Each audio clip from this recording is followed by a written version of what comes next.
Very good afternoon to you. It's 3 o'clock here in the GB newsroom. A man's died in freezing conditions overnight after a body was found in a car in Nottingham. Police are investigating. They've described the incident as tragic but are not treating it as suspicious. Meanwhile, around 2,500 people in Cumbria could be without power until late tonight after heavy snow. Electricity Northwest says teams are struggling to reach sections of the damaged network. Weather warnings for snow and ice remain in place for many parts of the country. Senior meteorologist Jim Dale, though, says the milder conditions over the coming days could lead to flooding. Give or take that area, sort of about a foot of snow, level snow. That if you melt that snow, which is what meteorologists do, it equates to an inch. Tomorrow we got another system coming in, another system which has got low pressure attached to it. It's quite a tight thing, so there'll be wind, but also heavyweight rain as well. Now, all that snow down, and not just Monday, but on Wednesday as well, quite heavyweight rain. So all this snow and the rain attached to it that's coming, I think we might be looking at floods at midweek again. A man's been killed and 2 people, including a British tourist, injured in what the French president's described as a terrorist attack in Paris. It happened near the Eiffel Tower last night. Officials have confirmed a German tourist died after being attacked with a knife and a hammer. A 26-year-old French national, who's known to security services, has been arrested.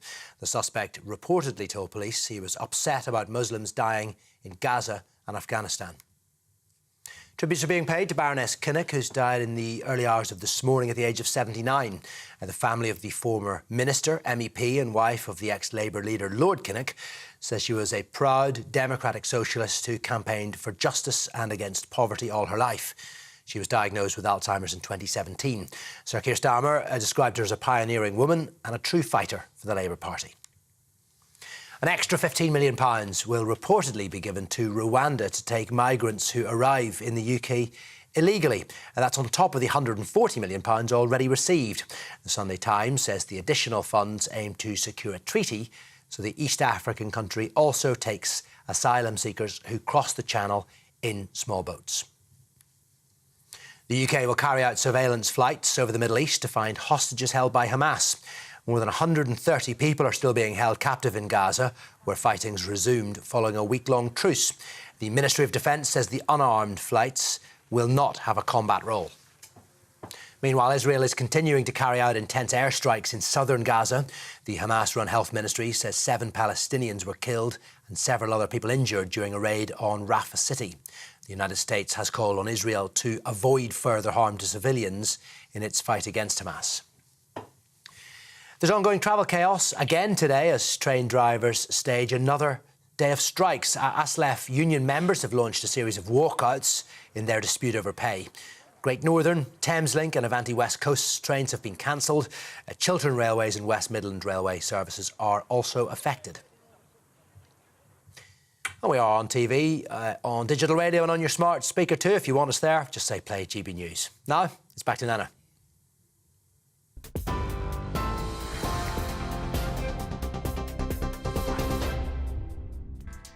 Right, good afternoon. Well, here's what's coming up today.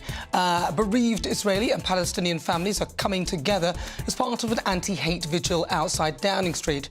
Relatives who have lost loved ones in the conflict between Israel and Palestine warn that their bereavement cannot be used to promote hatred.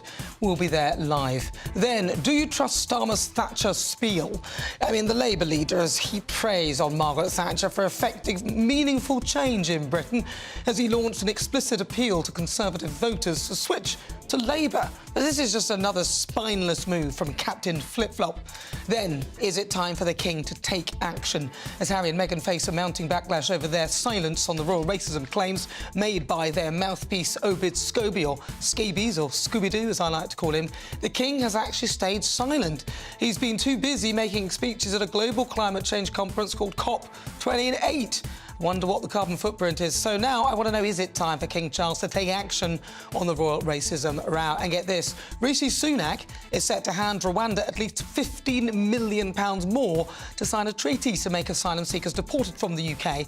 It has emerged. Now, the money will be on top of the £140 million already given to Kigali as part of a plan for the East African country to accept asylum seekers who have arrived in the UK via small boats. Now, all of that is coming up this hour. Tell me what you think of everything we're discussing. Email gbviews@gbnews.com or tweet me at gbnews.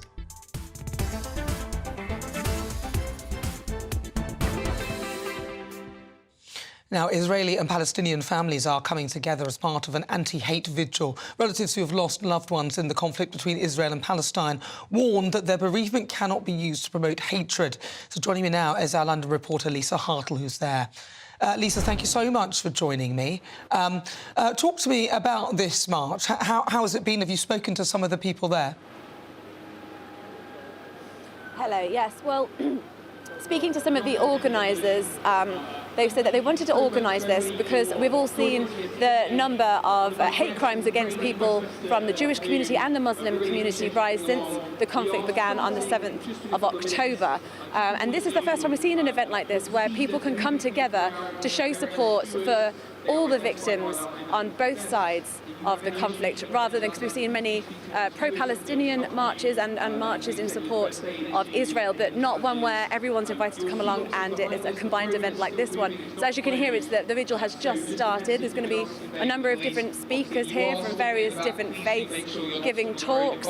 Everyone, they say, is invited to come along, but they are saying they don't want any placards or flags because this is a shared safe space for humanity. And also talking to organisers here, they say that they believe many people are afraid at the moment to show empathy for either side. They say that many people are afraid if they empathise with Palestine, then they'll be accused of being supporters of Hamas, and equally, if they show that they are empathetic for the people of Israel, that they are then being accused of being supporters of the Israeli government. But they say that's not the case. You can show empathy for people, for humanity. There will, like I said, there'll be speakers from various different faith leaders, but also people who have lost loved ones in Palestine and also in Israel. So they're going to be showing their stories this afternoon. There's a couple of celebrities that I've spotted as well showing their support. Jemima Goldsmith, the screenwriter, and Rob Rinder, also known as Judge Rinder, he's here. And it sounds like it's going to be a very special ending to today, as they're handing out lanterns and they're inviting people to all light the lanterns and as a show of solidarity and what they hope will be a fight against the rising division and hatred that we're seeing in some parts of society. Well, thank you very much, Lisa. Good to talk to you. Thank you. That's Lisa Hartle. She's there at this march. But joining me in the studio now is Reverend Hayley Ace. She's a speaker from the Christian Action Against Anti-Semitism. Now, really good to talk to you, Hayley. Thank you for having me. So talk to me about what's happened this morning. The march, or it was not really. It was kind of a protest, really, wasn't it, this morning that you attended? Yeah. I mean, essentially, what happened on the 8th of October happened. And it was an atrocity, it was brutal, it was savage. Yet the UN women have said nothing. It took them 53 days to even acknowledge or condemn. And even then it was very wishy-washy. And they do condemn other crimes. But when it's against Israeli women, is it different? And so it was kind of like, we're making a stand because this is unacceptable. And I know this was quite important because we were hoping to get a speaker on board. We can't get through to his connection at the moment, who actually was there after the awful things that happened on the 7th to sort of clear away things. And he described horrendous atrocities and things that he saw. You talk about some of the crimes against women, and if anyone listening at home is a bit squeamish, obviously some of the detail we might give you might be a little bit disturbing for you, so just be ready for that. But talk to me about some of the things that were reported and some of the atrocities, but not obviously in too much detail. It is We Are Before the Watershed. OK. Women were sexually assaulted, R-A-P-E. We say that? Yeah. They were raped with such force, some of them, their pelvises broke. Babies were removed from women's stomachs. They were violated with weapons, raped with weapons. Their internal organs on one of them was removed via her birth canal with a knife. I mean, the brutality, the savage attack was just unprecedented. I've never heard of anything like this. On one occasion, there's witnesses that said that there was a woman, she was being raped, and they removed her breasts and threw them around. It's just... I mean, we need new words. I don't think evil even describes it. Brutal is just not enough. It's barbaric. Yeah. Actually, it is barbaric. And actually, I think we've managed to get Yossi, who is somebody who was there afterwards, Yossi Lando. So we're going to go to him live. He's there in Israel, Yossi Lando. Yossi, it's really good to talk to you. And again, just to warn viewers and listeners that some of the things that we may describe are somewhat disturbing and alarming. So we want to just let them be aware of this. But Yossi, talk to me about your role, because I know that you were there after the brutal attacks. Correct. Good afternoon. And yes, I was there in October. In the morning, I left my house, my children, I left without telling them even when I'm coming back. We arrived, me and my team, we are a volunteer organization, and that we collect the body pieces, and our job is to respect the remains and to respect the lives and the remains. And we were there, and what we saw that made us, we can't go home, we can't hug our children, we can't look on our grandchildren, we can't, because the brutality, what we saw when we came into the houses, and we saw the family, while the father and mother, they were attacked. The mother was missing a breast, the father was missing an eye, and the two children sitting against them, in the room, the same room, and they were cut off fingers, and those terrorists were eating in the middle, eating the meat. Like this, more and more, we found children. I would say, I don't know, children that were, I would say from the age of 13 to 18, that were just piled up and burned alive. The hands tied to the back. And this is what we saw more and more. We never, over 33 decades, 33 years I'm in this force, saw everything. We thought so, but nothing like this. Thank you so much for your eyewitness account. We're struggling with your mic, so we'll leave it there. But it's just horrendous. Yossi Lando, thank you for making time to talk to us. Well, still in the studio with me is Hayley, Reverend Hayley. This is... But the fact that a lot of the brutality, especially against women and the rapes that you talked about, as you said, it's been quite a quiet thing, hasn't it? It has. What are you hoping to achieve with your march and your... We're hoping to raise awareness that UN Women and women, the organisations that are there to support women who have remained silent. It's sort of an insidious silence, like what message are they sending? And a really amazing quote by Dietrich Bonhoeffer, who stood up against the Nazis. He said, "Silence in the face of evil is evil itself. Not to speak is to speak." And I really feel that the general feeling on the ground is, if they're not speaking, they are sending a message. And to take 53 days when they do condemn other attacks, is it because the victims were Israeli? Is it because the attacks happened in Israel? Do they not condemn attacks committed by Hamas? Yeah, but of course there are lots of people dying in Gaza as well. Absolutely, it's awful. Yeah, it just needs to stop, doesn't it? Yeah. I just hope to see a quick end to the conflict, Hayley. Yes. Thank you so much for joining me. Thank you so much for having me. It's been a pleasure to talk to you. Thank you. Right, so that, of course, is Reverend Hayley. She's here live in the studio. This is GBNews. We're live on TV, online, on digital radio. It's just coming up to 16 minutes after 3 o'clock. I'm Nana Akua. Coming up, do you trust Starmer Thatcher's spiel? Now, he's been giving it all the talk. It's in the front of a couple of papers. The Labour leader has heaped praise on Margaret Thatcher for effecting meaningful change in Britain, as he launched an explicit appeal to Conservative voters to switch to Labour. I mean, come on, is this another spineless move from Clapton Flip-Flop? Then is it time for the King to take action as Harry and Meghan face mounting backlash over their silence on the raw racism claims made by their mouthpiece, Omid Scobie? I will just point out that he didn't call it racism, he called it, what was that word? bias, unconscious bias. No, King Charles has been busy making speeches at COP28, so I want to know, is it time for King Charles to take action against all of this? Send me your thoughts, email gbviews@gbnews.com. Tell me what you think. You can also tweet me at GBNews, but let's get an update with your weather.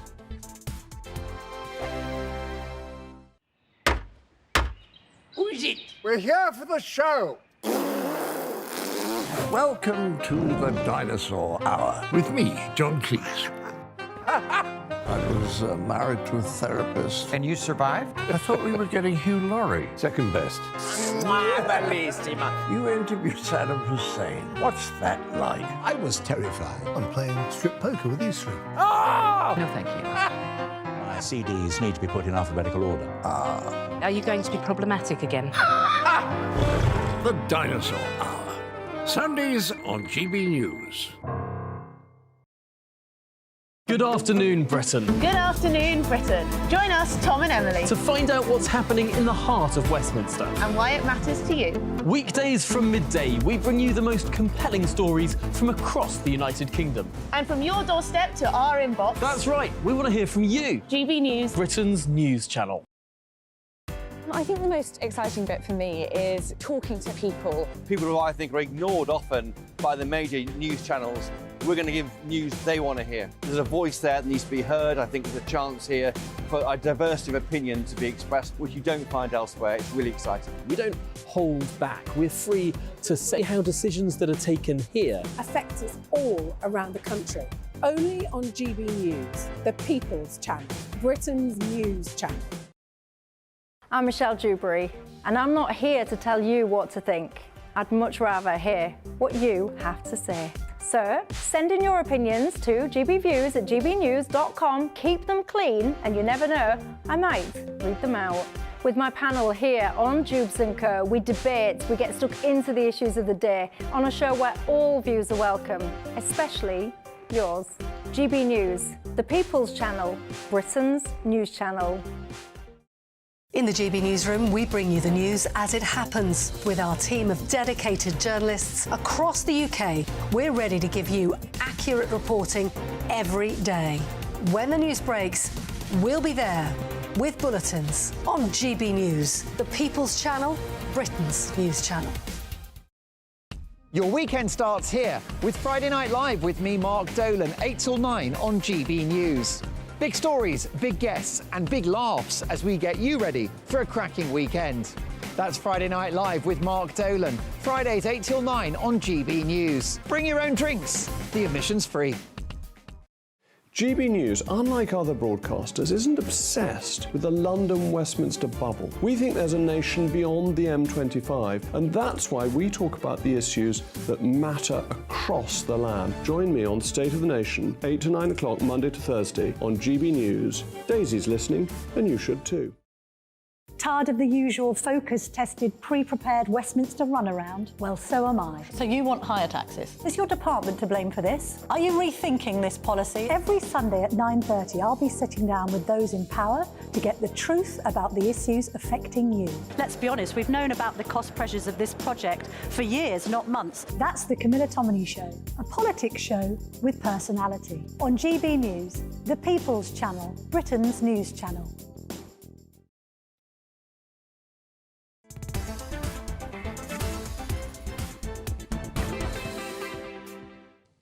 Good afternoon, it's fast approaching 20 after 3. This is GB News on TV, online and on digital radio. I'm Nana Akua. Welcome on board. Now, Sir Keir Starmer has heaped praise on Margaret Thatcher for effecting meaningful change in Britain as he launched an explicit appeal to Conservative voters to switch to Labour in a shift from his staunch opposition to Britain's departure from the EU before becoming leader. Sir Keir added that the Conservatives have failed to realise the possibilities of Brexit. Hang on a minute, what's he? I'm confused. But what I want to know is, do you trust Starmer's Thatcher spiel? I'm going to start with you, Ben Habib. Oh, no. I'm Ben Habib. I'm just seeing if you remembered who you were.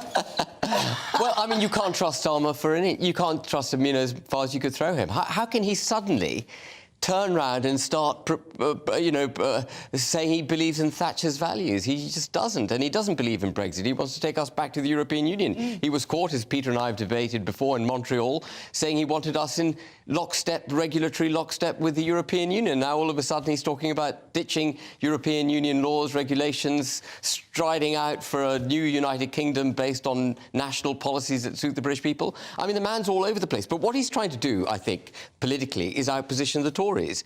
And he's coming round the right flank of the Tories, which, by the way, isn't difficult because the Tories haven't really got a right flank. No. You know, he's coming round on the right and occupying that ground. But no one's going to believe him. No one's going to believe Starmer. It's going to fail. What do you think, Peter? Before we get into Keir Starmer, I just want to pay tribute to Baroness Kinnock, whose death was announced today. Former Labour minister, senior MEP, and, of course, the wife of Labour leader Neil Kinnock. And obviously, there's relatively few people know the burden on families of being a leader. And, of course, she was a minister and a senior figure in her own right as well. Yeah. Keir Starmer splashed the Sunday Telegraph, which is unusual in itself. I read the article. There was only about one sentence in it about Baroness Thatcher. I think what he's doing as leader of the opposition is trying to appeal to Conservative voters, which is kind of essential if you want to get elected. Yeah, but it feels like it doesn't feel very genuine. I mean, let's be honest, he's been pretty much the opposite of what he's now saying that he has some respect for. It just seems a bit odd. Well, I'm not so sure. If you think about the Blair government, although they did lots of progressive things, gay rights, minimum wage and devolution and so on, they didn't really roll back the Thatcher-era legislation about trade unions. And then also there's this broader habit about leaders of the opposition praising the other side because you obviously want a coalition across the country. And remember, David Cameron, his first 24 hours in Downing Street, he obviously stuck the boot into Labour government, but he also said Britain is a fairer, more equal pace, which we often took as a kind of hat tip to things like gay rights and devolution again. So there is quite a common tradition of a leader of the opposition or a new Prime Minister saying, sure, the other guys and girls did some stuff I agree with and something I disagree with, and showing a degree of respect to other party leaders. But what about his about turn, which it feels like, on Brexit? Now he's talking about grasping all the possibilities and opportunities. Well, I think whereas before he was talking about another vote. Well, I think that's an about turn. Millions of us voted Remain, but we are where we are. We've got to make the best economically and socially for Britain from the position we're in. That's my view, and I think that's probably his view as well. But he's hanging out with the likes of Tony Blair, and Tony Blair is pretty much... I don't think Tony Blair supported Mrs Thatcher at all, and Tony Blair is an ardent Remainer. Well, there's two different things. Let's not conflate Baroness Thatcher, who, remember, wore that EU jumper with all the flags on in the 1970s, and then what's happening with Brexit now. But again, going back to the point... Why not? He's the one that says that we must grab all the opportunities that Brexit will give us. Well, who would disagree with that? Yet only a few years previously, he was talking about another vote, another referendum. Only 3 weeks ago, he was saying we're going to move in lockstep with EU regulatory, with EU regulatory alignment. We're going to be aligned with the EU. That is not taking advantage of Brexit. That is effectively giving up on Brexit through the back door. I think the problem here, Peter, is that Starmer can't be trusted to stay consistent on his position. And even though he is, naturally, I agree with you, appealing to Conservative voters in order to get into office, he's doing it in such a brazen, clearly dishonest manner that he's trashing his own... Why is it dishonest to pay tribute to Baroness Thatcher in just one sentence in a wider article? Why is that dishonest? Well, he clearly does not believe in the promotion of private enterprise. He doesn't believe in the reduction of taxes. He doesn't believe in deregulating. All of these were principles that Margaret Thatcher held dear, but he doesn't believe in any of those. So what he should be doing is making a virtue of what he believes in so that the populace actually know what they're voting for. It'll be deeply distressing for everyone, yet again, if he gets into office, which looks likely, almost irrespective of what he says, but if he gets into office having made promises which he then breaches again.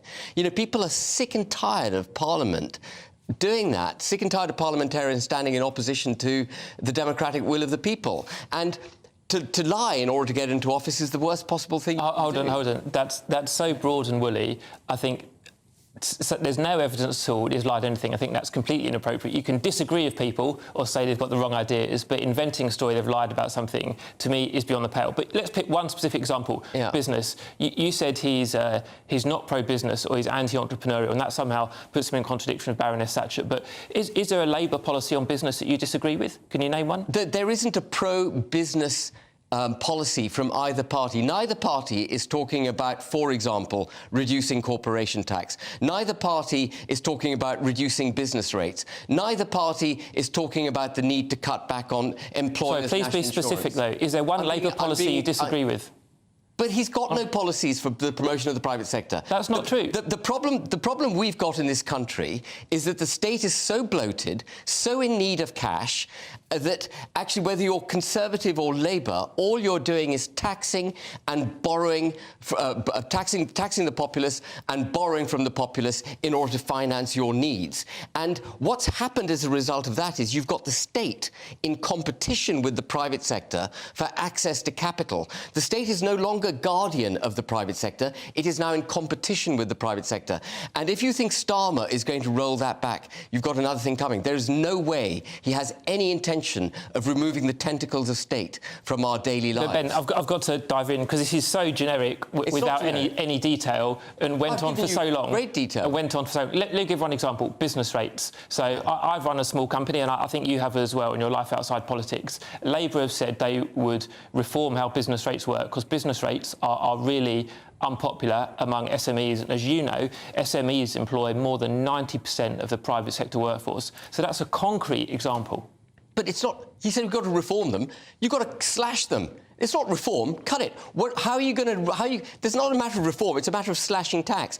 We've got to take our corporation tax rate down. No one's talking about that. We've got to ditch IR35. How would you pay for that? No one is talking about that. We've got to slash business rates. No one's talking about that. We've got to get the knee of the European Union regulatory nightmare off the neck of British private enterprise. No one's talking about that. And I'm going to say it again. He is lying when he says he wants to take advantage of Brexit, because he is on the record literally a few weeks ago. You and I had this debate, and I had to get my phone out and prove it to you on Google, in Montreal, when he said that he wanted to remain in alignment with the EU. So this man is all over the place in order to get his agenda across the line. He hasn't got a bone of integrity. I think the personal stuff goes down like a cup of cold sick with the viewers, and when Conservative... Ben, you spoke for so long. You spoke for so long, people have boiled a whole kettle and begun their afternoon tea while you're speaking. The personal stuff goes down so badly... And that wasn't personal. I think calling someone a liar... I think calling someone a liar... Well, he is. He's a liar. Really I'm calling him again. Ben, you're lying to the population if you say you're a Thatcherite and you want to take advantages of Brexit opportunities. You don't. You want to take us back as closely to the EU as possible, which is a progressive, socialist economic model, totally anti-Thatcher. Well, there you are, folks. Last word to you, Peter. It's just a rant. I could have written Ben's script in my sleep. Well, last word to you, though. What do you think? Final word to you. I don't think there's anything wrong with trying to say that there are some things that Thatcher did that every main party has accepted subsequently, even though we disagree enormously on things like industrial relations and the deindustrialisation of the north of England. To say everything Thatcher did is wrong doesn't make sense, and Ben's policy of a plague on all your houses is what the small and, I'm afraid, largely irrelevant minor parties have to say. Well, that's not personal either. Well, let's have a quick look at what you've been saying. Oh, I'll put this one in. Jane says, you look amazing today in that dress. That colour really suits you. Thank you.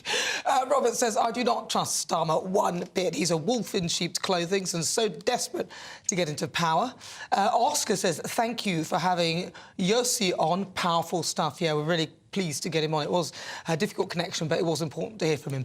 Well, listen, stay with us because there's so much more still to come. You're with me. I'm Nana Akua. This is GB News on TV, online and on digital radio. On the way, is it time for the King to take action as Harry and Meghan face a mounting backlash over their silence of the royal racism claims from their mouthpiece, Opid Scobie? Just to remind you, though, he didn't say racism. He said, what was it, unconscious bias. I don't know whether either of them understand what that is. But the King's been busy making speeches at the Global Climate Change Conference, COP28. I wonder what his carbon footprint was for that. So now I want to know, is it time for King Charles to take action? And then get this, Rishi Sunak is set to hand Rwanda at least another 15 million more to sign a treaty to make asylum seekers deported from the UK. Is this a good idea? I mean, the money will be on top of what's already been put in. That's 140 million. Do you think that we should be doing this? Your thoughts, gbviews@gbnews.com. But first, let's get your latest news with Ray Addison.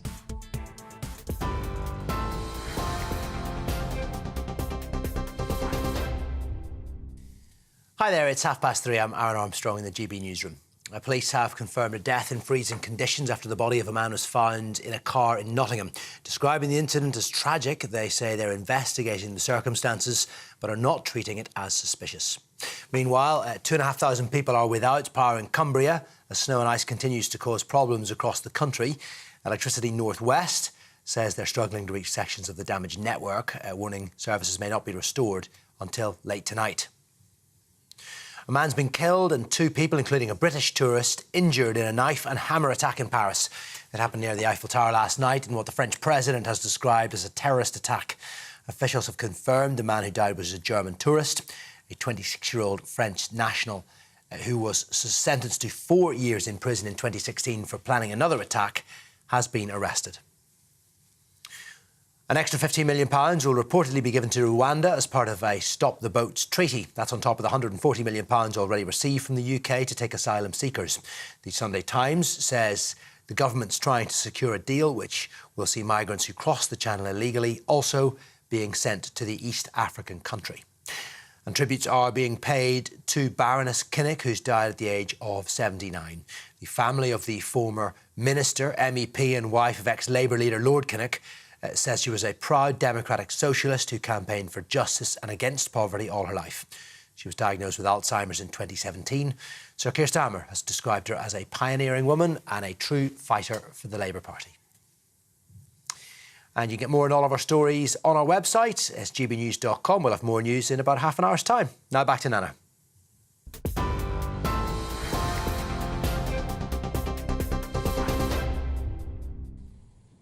Right, so stay tuned because on the way, we've been discussing the royal racism row as pressure grows on Harry and Meghan to speak out.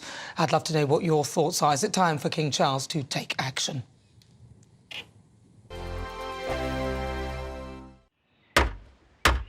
Who is it? We're here for the show. Welcome to the Dinosaur Hour with me, John Cleese. I was married to a therapist. And you survived? I thought we were getting Hugh Laurie. Second best.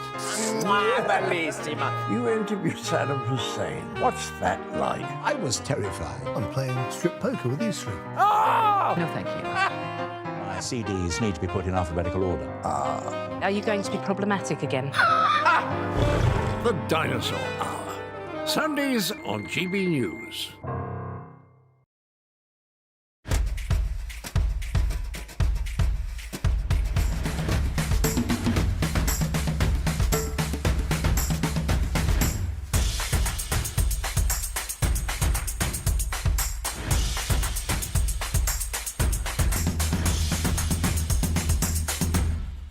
Wake up to the headlines with Headliners every morning at 5 a.m.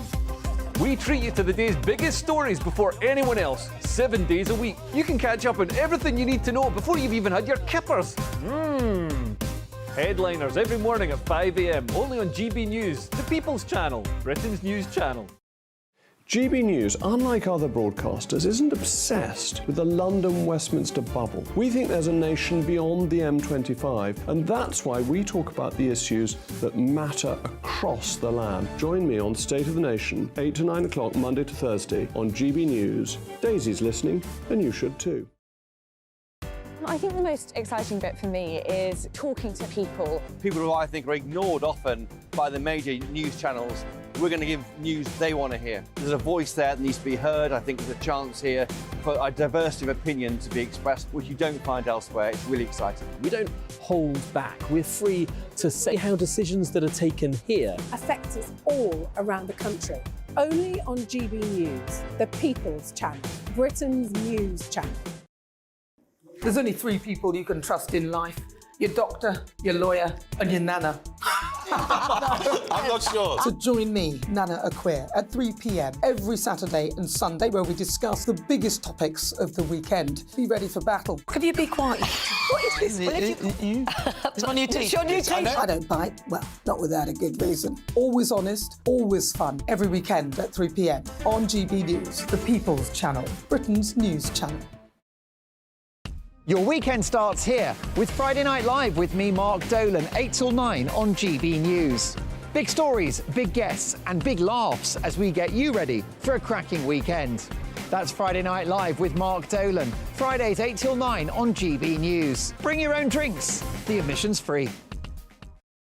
Tired of the usual focus-tested, pre-prepared Westminster runaround? Well, so am I. So you want higher taxes? Is your department to blame for this? Are you rethinking this policy? Every Sunday at 9:30, I'll be sitting down with those in power to get the truth about the issues affecting you. Let's be honest, we've known about the cost pressures of this project for years, not months. That's the Camilla Tominey Show, a politics show with personality. On GB News, the People's Channel, Britain's news channel.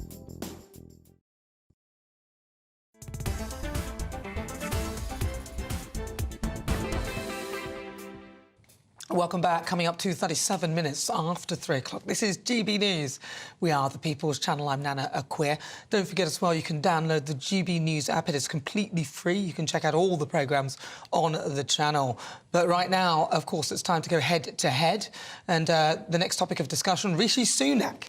Now, he's set to hand Rwanda at least 15 million more to sign a treaty to take asylum seekers deported from the UK. Now, the money will actually be on top of what we already know of 140 million that's been given to Kigali as part of the plan for the East African country to accept asylum seekers who have arrived in the UK via small boats. So, joining me to go head-to-head is Deputy Leader of Reform UK, Ben Habib, and also Peter Edwards, former editor for the Labour List. Peter Edwards, I'm going to start with you. The 15 million, the extra bit, what do you think? It feels like throwing good money after bad, because I don't believe in the Rwanda scheme. I think it's very cruel, but also on a pragmatic... Well, why is it cruel? Sorry, you said it's cruel. I just because why. I think it would be Britain giving up on its responsibilities to look after migrants and treat them safely. But why is that cruel? I don't understand. You're sending them somewhere else where they've got accommodation, food and shelter. Why is that cruel? Because I don't believe Rwanda has the necessary infrastructure, and I have been there, and it's a nation recovering from a genocide, and also don't believe in outsourcing our moral, legal and financial responsibilities in this way. But if there's no room, if there's nowhere to put these people and you're simply moving them somewhere else, and it may act as a deterrent as well, because we can't continue in this way. It's not cruel, because the British public will be thinking, well, we're paying 8 million a day, and is that fair? Well, on the cruelty point, I mean, it's interesting that people from across the political spectrum have come to the view that it's not morally appropriate. Remember, the Archbishop of Canterbury was very critical in giving his view on it, saying it does not stand the judgment of God. Again, on the... But what does he know? I mean, what does he know? It doesn't stand the judgment of God. But hold on, let me answer that point. What's he on about? Just making a joke about it. What is the judgment of God? Surely... Why would God mind that you're giving someone shelter and food? It's a role, but hold on, it's not about whether you agree with it or not. Any faith leader has a job about speaking out moral issues. It's right they do that, and sometimes they'll be supportive of the government, sometimes they'll be against them. But we saw it in the 80s as well, and in the 90s, when the Church, Anglican and Catholic, were very outspoken. Sometimes they disagreed with Blair, sometimes they disagreed with Thatcher. It's completely right that a cleric speaks out. Well, I don't think that's necessarily wrong that he can say anything, but is he prepared to open the doors of the church to allow people to stay there then? Well, that's not a robust way of dealing with migrants. Listen, this is my robust way of dealing with the situation. If he wants to speak out in this way and say it doesn't stand the judgment of God, whilst he sits in his how many flats he's got and all the gold leaf around the churches that he in his palace. But hold on, I think that's a bit of a cheap jibe. Let me finish. It's not a cheap jibe. It's the reality, isn't it? The opulence of the Church of England right now. For him to then say it doesn't stand the whatever of God, whilst he's sitting there quite happily. Well, is he offering to open the doors of the church for the migrants? The doors of the churches are open. But is he offering for that? For services are open to everyone, but you're talking about accommodation. Well, accommodation as well. They've got plenty. Yeah, As you're offering, because I don't mind people saying it doesn't stand the judgment of God and blah, blah, blah, blah, blah. But he hasn't actually offered something. The church have a lot of money. They've got a lot of facilities and empty churches and things. Why don't they offer something? Let me answer that question. I go to church regularly. So, first of all, most of the church's money is tied up in land. It's not awash with cash. As you know, vicars are paid relatively low sums. In terms of making... Well, he's not, is he? Hold on. Making a jibe about archbishops or bishops' accommodation, anyone who's got a senior position, whether you're Prime Minister or a senior royal or a senior member of a church, you tend to have your accommodation as part of the role you have. And obviously... So what's wrong with Rwanda, though? Because I don't understand what's wrong with Rwanda. It's a beautiful country. It may well have had some shady things going on in the past, but... Well, not shady, sorry, a genocide, not shady. So has Germany, so has many other countries. They have genocides and things like that have happened, and we still trust them, we still trade with them, we still do things with them, because this is a progressive African country. That was years ago, that was then, this is now. But my point was not about trust. Rwanda lacks the infrastructure to deal with this particular scheme. Why does it... We've built the infrastructure to deal with the scheme. Ben Habib.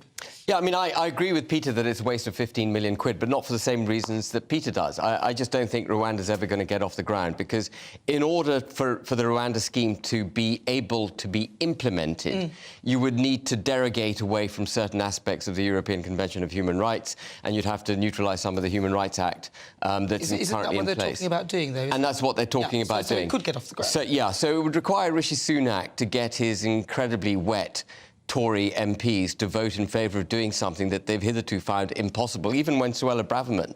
I remember, you might recall, when Suella brought the Illegal Migration Act bill forward for the first time in the late 2022, she said, it's going to take a while to draft this because we've got to get the wording absolutely right, and we're going to neutralise the ability for the European Convention of Human Rights to prevent us from doing what we wished, to do.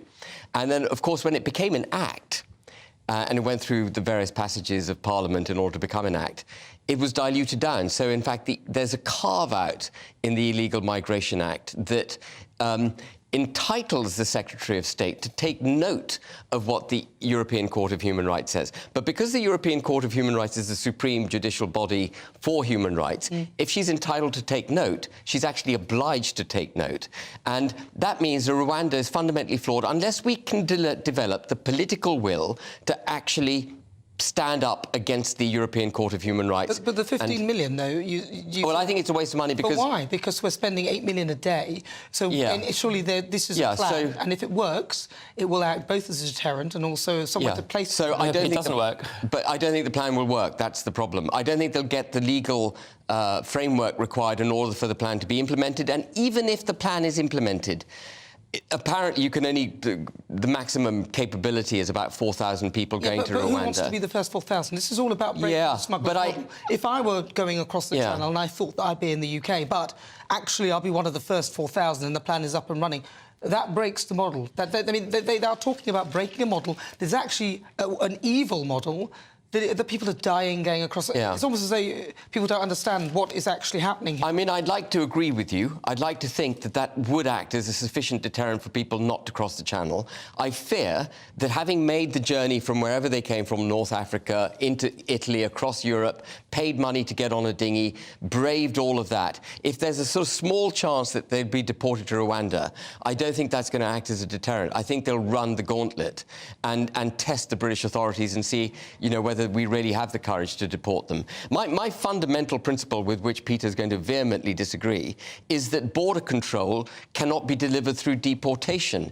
And you've got to stop people from entering the country in the first place. That's what being an independent, sovereign country is all about, enforcing your borders. But the other problem that we have is obviously the civil servants who are trying to block Rishi Sunak's legislation to deem Rwanda a safe country. Now, that is a problem. That is, I mean, that's a real problem. But he hasn't got executive control either of his party or the civil service. And I'm afraid I've lost sympathy for the Tories blaming the civil service. They've been in office for 13 years. They should have broken the blob, and they should have fixed whatever issues the blob is creating for them, so they can actually deliver the policies they've promised to the people. But it's easier said than done, because specifically the civil servants have said that, and they have said that actually, they're trying to block certain parts of government policy. Peter, do you think that civil servants should be able to be involved in that and remain almost, well, they're supposed to be impartial. What's your thoughts on it? Well, civil servants should be impartial and their job is to enact government policy, but I don't accept that they're blocking, and I've seen relatively little evidence of that. And I'll take you to a broader point. Of course, civil servants should be impartial,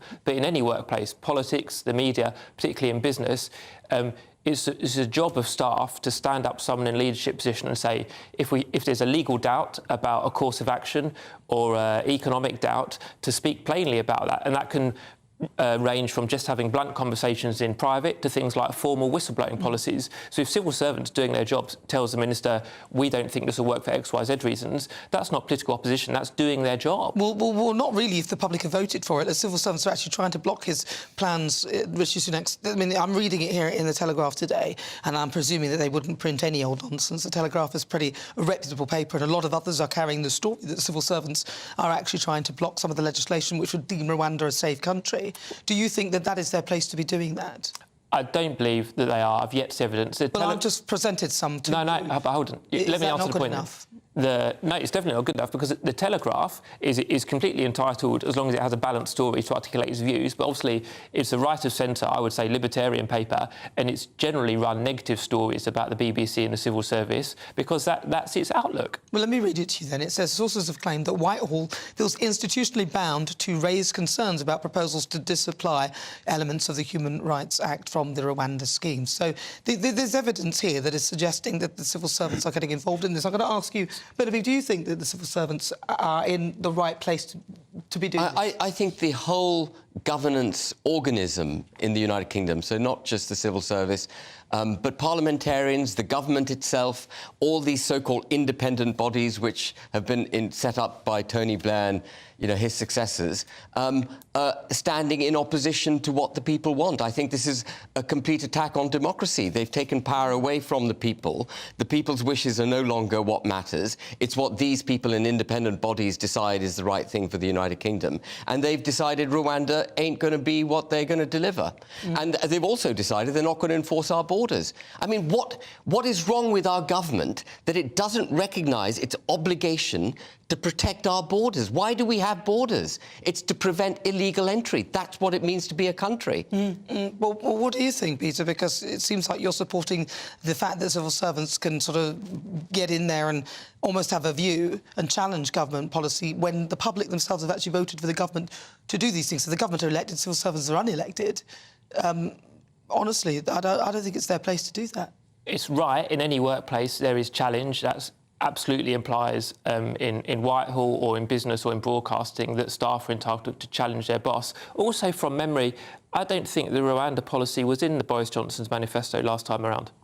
No, it wasn't. Rwanda wasn't. It came after. OK, so the people have not voted for it then? Well, we voted for the government to make decisions, and a lot of the people, if you look at the polls... But we've not outsourced our views to the government. Well, Boris Johnson won the election without the Rwanda policy. But this is about civil servants actually getting involved in policy and trying to obstruct Well, it's their job to get involved in policy. And trying to obstruct policy decisions made by the government, who are democratically elected. And there's no evidence in the Telegraph story, which is based on anonymous sources, that they are exercising political opposition. OK, so just say there is evidence. Let's go with it that this is true. Then what is your view? Well, I don't accept the premise, but civil servants should be impartial. Right, OK, that's what I thought. There we go. Can I make one last point on the European Court of Human Rights, which is this, that the European Court of Human Rights, a fundamental human right is that the laws to which you are subject are made by a democratically elected legislature.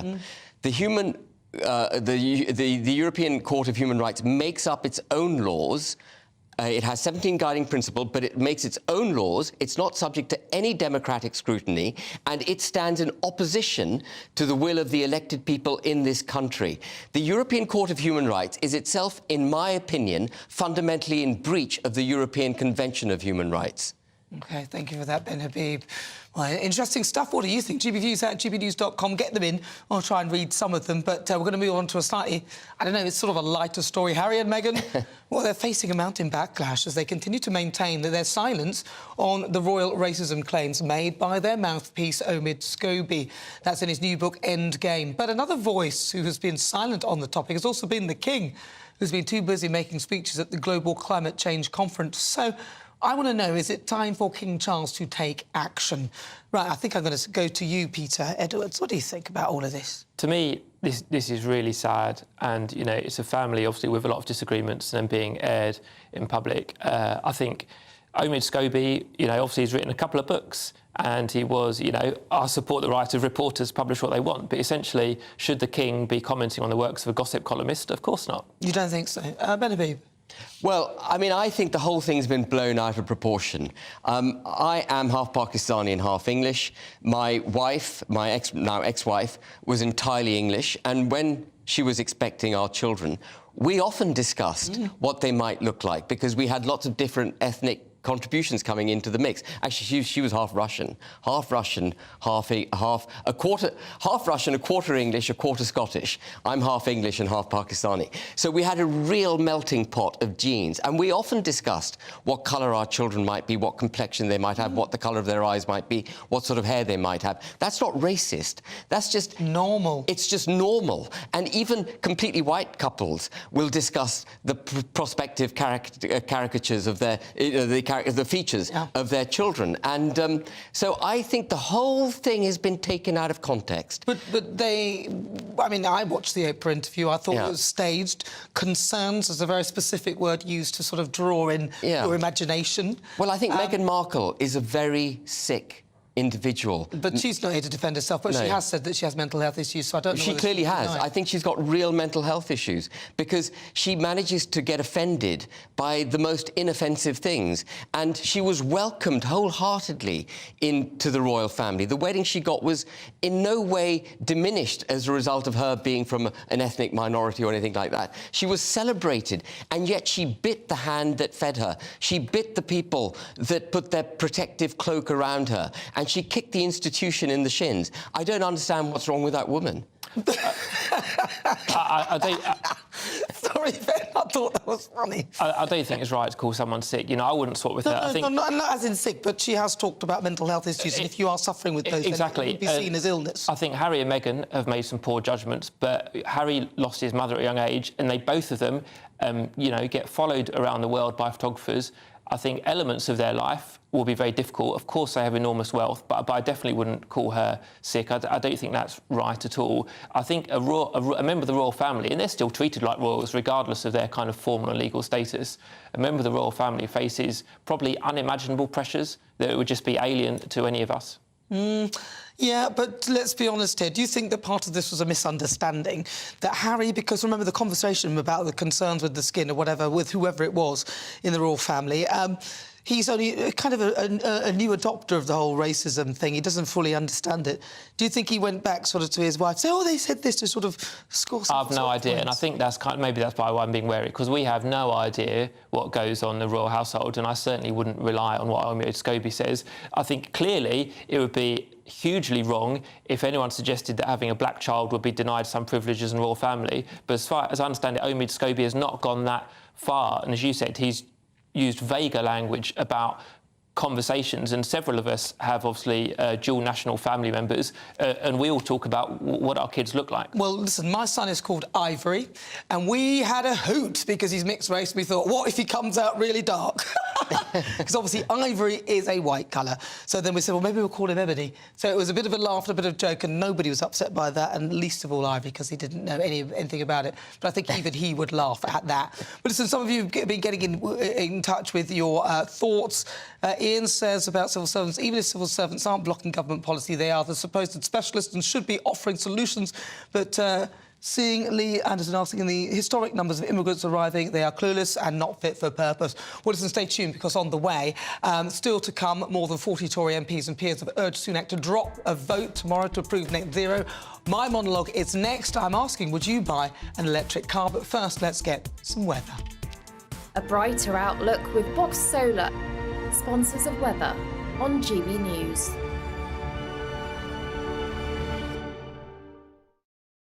Hello, welcome to your latest GB News weather. I'm Ellie Glazier. It's been a cloudier and wetter day across the southern half of the UK, a bit of a change to what we've seen recently. This is all due to an area of low pressure situated out towards the southwest, slowly moving its way towards us through the rest of today and into tomorrow. This will bring outbreaks of showery rain and cloud and a larger area of band of rain pushing its way up from the southwest overnight tonight and into tomorrow morning. There's likely to bring some quite heavy rainfall totals, particularly to parts of southwest England and South Wales as well, and could turn wintry across the hills of Wales, the Midlands and into parts of northern England through Monday morning. A drier but colder night again across parts of Northern Ireland and Scotland, perhaps dropping down to -5 or -6. A milder start across the southwest though, particularly under all that cloud and rain, and it will slowly continue to spread its way north and eastwards as we head through the day on Monday, perhaps causing some disruption during the morning rush hour. A drier and brighter day again across Northern Ireland, parts of western Scotland where there'll be plenty of sunshine through the afternoon, but some showers pushing in along those eastern coasts of Scotland.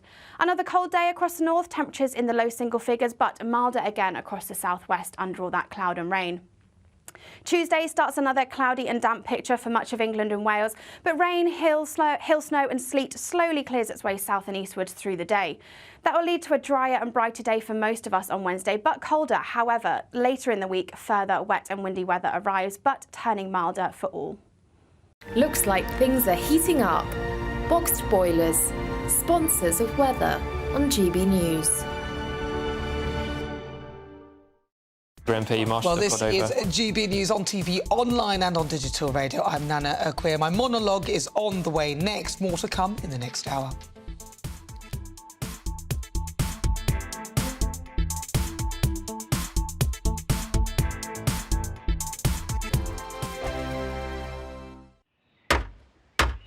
Who is it? We're here for the show.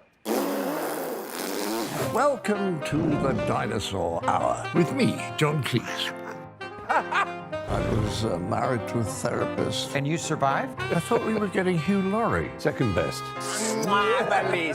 You interviewed Saddam Hussein. What's that like? I was terrified. I'm playing strip poker with you three. Oh! No, thank you. My CDs need to be put in alphabetical order. Are you going to be problematic again?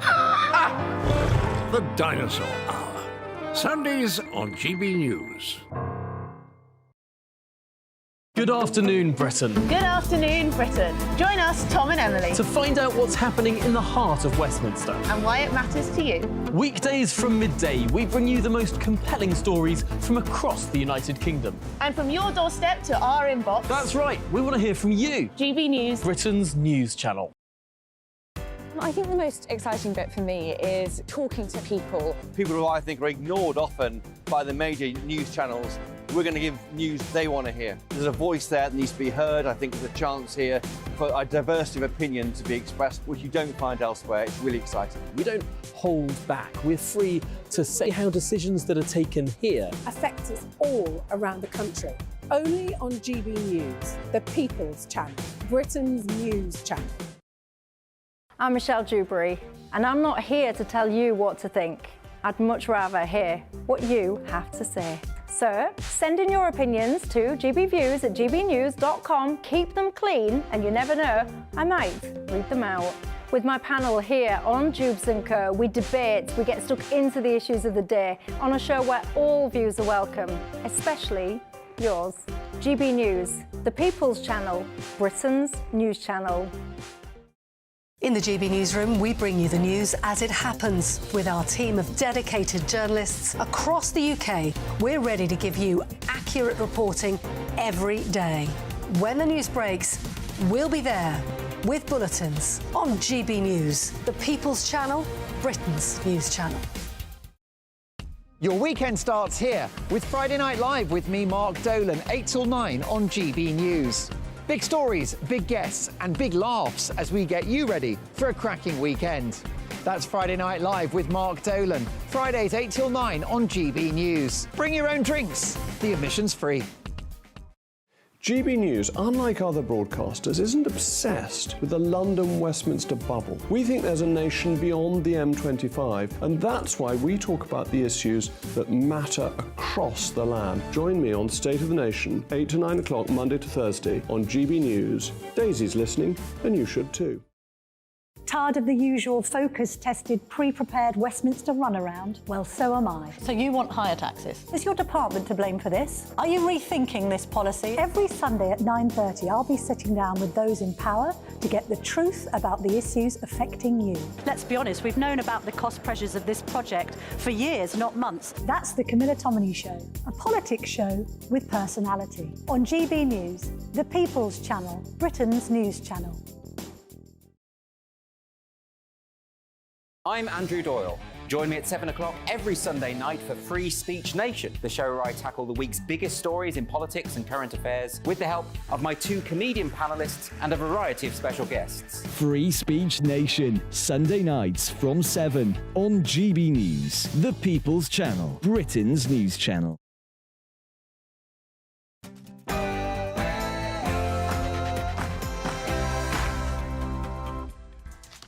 Good afternoon and welcome to GB News on TV, online and on digital radio. I'm Nana Akua, and for the next 2 hours, me and my panel will be taking on some of the big topics hitting the headlines right now. This show is all about opinion. It's mine, it's theirs, and of course it's yours. We'll be debating, discussing, and at times we will disagree, but no one will be cancelled. So joining me today is broadcaster and author Christine Hamilton, and also broadcaster and journalist Danny Kelly. Before we get started, let's get your latest news headlines with Ray Addison.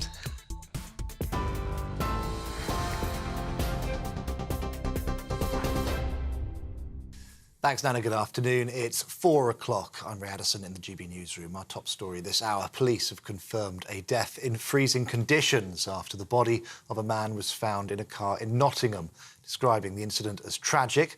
They say they're investigating the circumstances but are not treating it as suspicious. Well, meanwhile, around 2,500 people in Cumbria could be without power until late tonight after heavy snow. Electricity Northwest saying that teams are struggling to reach sections of the damaged network. Weather warnings for snow and ice remain in place for many parts of the UK. Senior meteorologist Jim Dale says milder conditions over the coming days could now lead to floods. Give or take that area, sort of about a foot of snow, level snow. That if you melt that snow, which is what meteorologists do, it equates to an inch. Tomorrow we got another system coming in, another system which has got low pressure attached to it. It's quite a tight thing. So there'll be wind, but also heavyweight rain as well. Now all that snow down, and not just Monday, but on Wednesday as well, quite heavyweight rain. So all this snow and the rain attached to it that's coming, I think we might be looking at floods at midweek again. A man has been killed and 2 people, including a British tourist, injured in a knife and hammer attack in Paris. It happened near the Eiffel Tower last night in what the French president described as a terrorist attack. Officials have confirmed that the man who died was a German tourist. A 26-year-old French national known to security services has been arrested. The suspect reportedly told police he was upset about Muslims dying in Gaza and Afghanistan. Meanwhile, over in the US, 4 people, including 2 children, have been killed following a stabbing at a home in New York. 2 police officers were also attacked before shooting the suspect dead. An 11-year-old girl died from her injuries outside of a house. The other 3 victims, including a 12-year-old boy, were found inside. This scene was chaos. Multiple victims, a house on fire, and a madman on a rampage, on a mission. And thankful that these police officers showed up.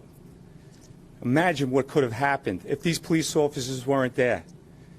This madman tried to kill, after he killed others, a New York City police officer. The skill that this police officer had, shooting and stopping the threat after he was being stabbed.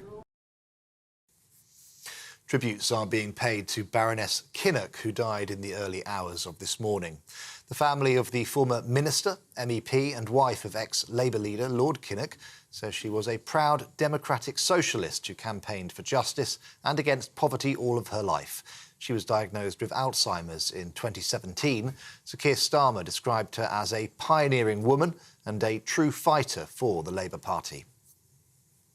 An extra £15 million will reportedly be given to Rwanda to take migrants who arrive in the UK illegally. That's on top of the £140 million already received. The Sunday Times says the additional funds aim to secure a treaty so the East African country also takes asylum seekers who cross the Channel in small boats. 519 people were intercepted yesterday, bringing this year's total to just over 29,000.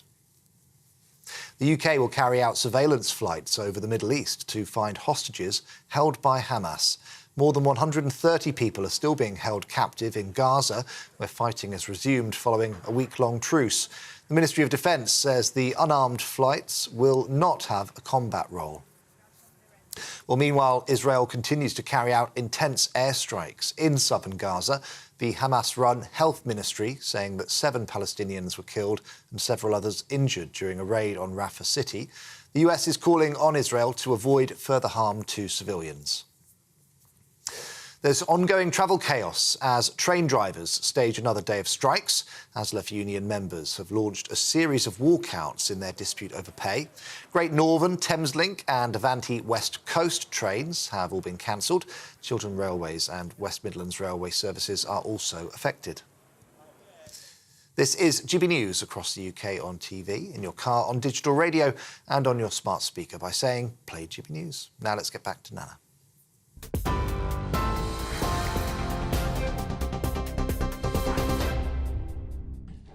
Thank you, Ray. It's fast approaching 6 minutes after 4 o'clock. This is GB News on TV, online and on digital radio. I'm Nana Akua.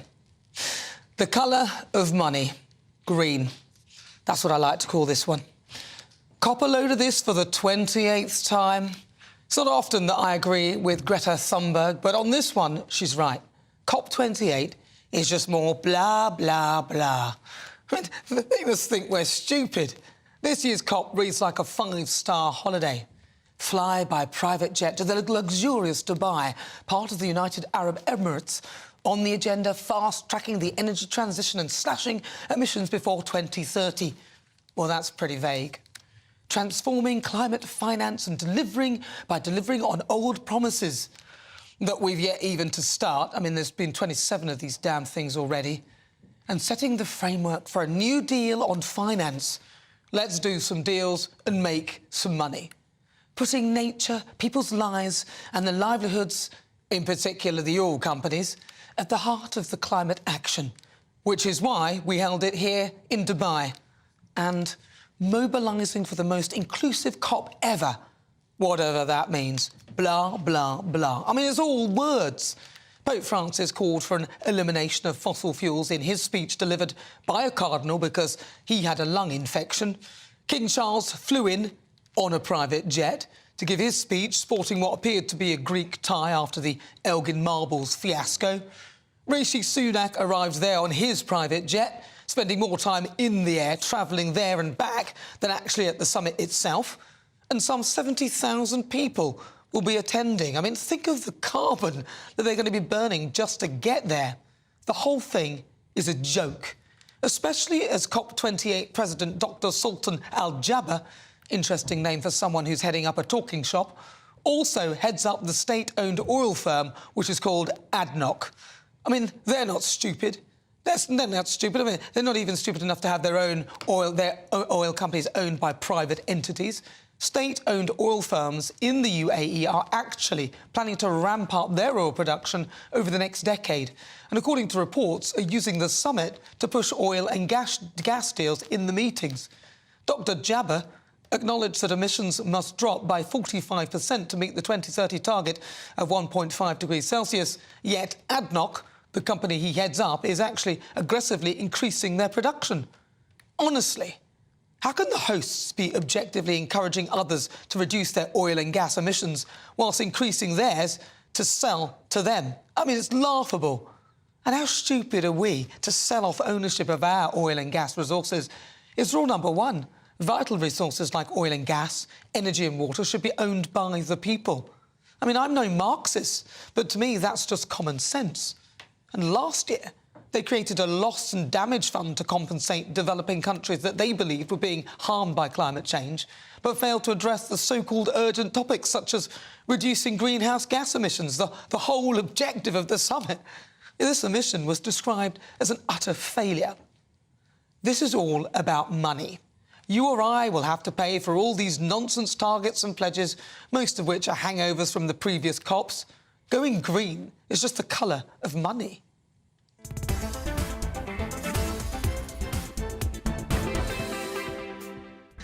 So before we get stuck into the debate, here's what else is coming up today. For the Great British Debate this hour, I'm asking, are you getting an electric car? As more than 40 Tory MPs and peers urge Sunak to drop a vote due tomorrow to approve net zero quotas for the sale of electric cars in what has been dubbed the anti-consumer and anti-motorist vote, I want to know whether you're going to buy one. Then at 4:50 is World View. I'll cross live to Israel to get the very latest in the Israel-Hamas war. And, of course, we'll shoot over to Los Angeles with Paul Dudridge to get the latest on Trump. He's the host of the Politics People podcast. Then at 5, it's this week's Outside. Now, I'm going to be joined by an incredible guest. You've got to stay with me. He is the youngest ever star of The Apprentice and also famous for eating McDonald's with cutlery. Can you guess who he might be? Join me at 5 to find out. Now, that is coming up in the next hour. As ever, tell me what you think on everything we're discussing. Email gbviews@gbnews.com or tweet me at gbnews.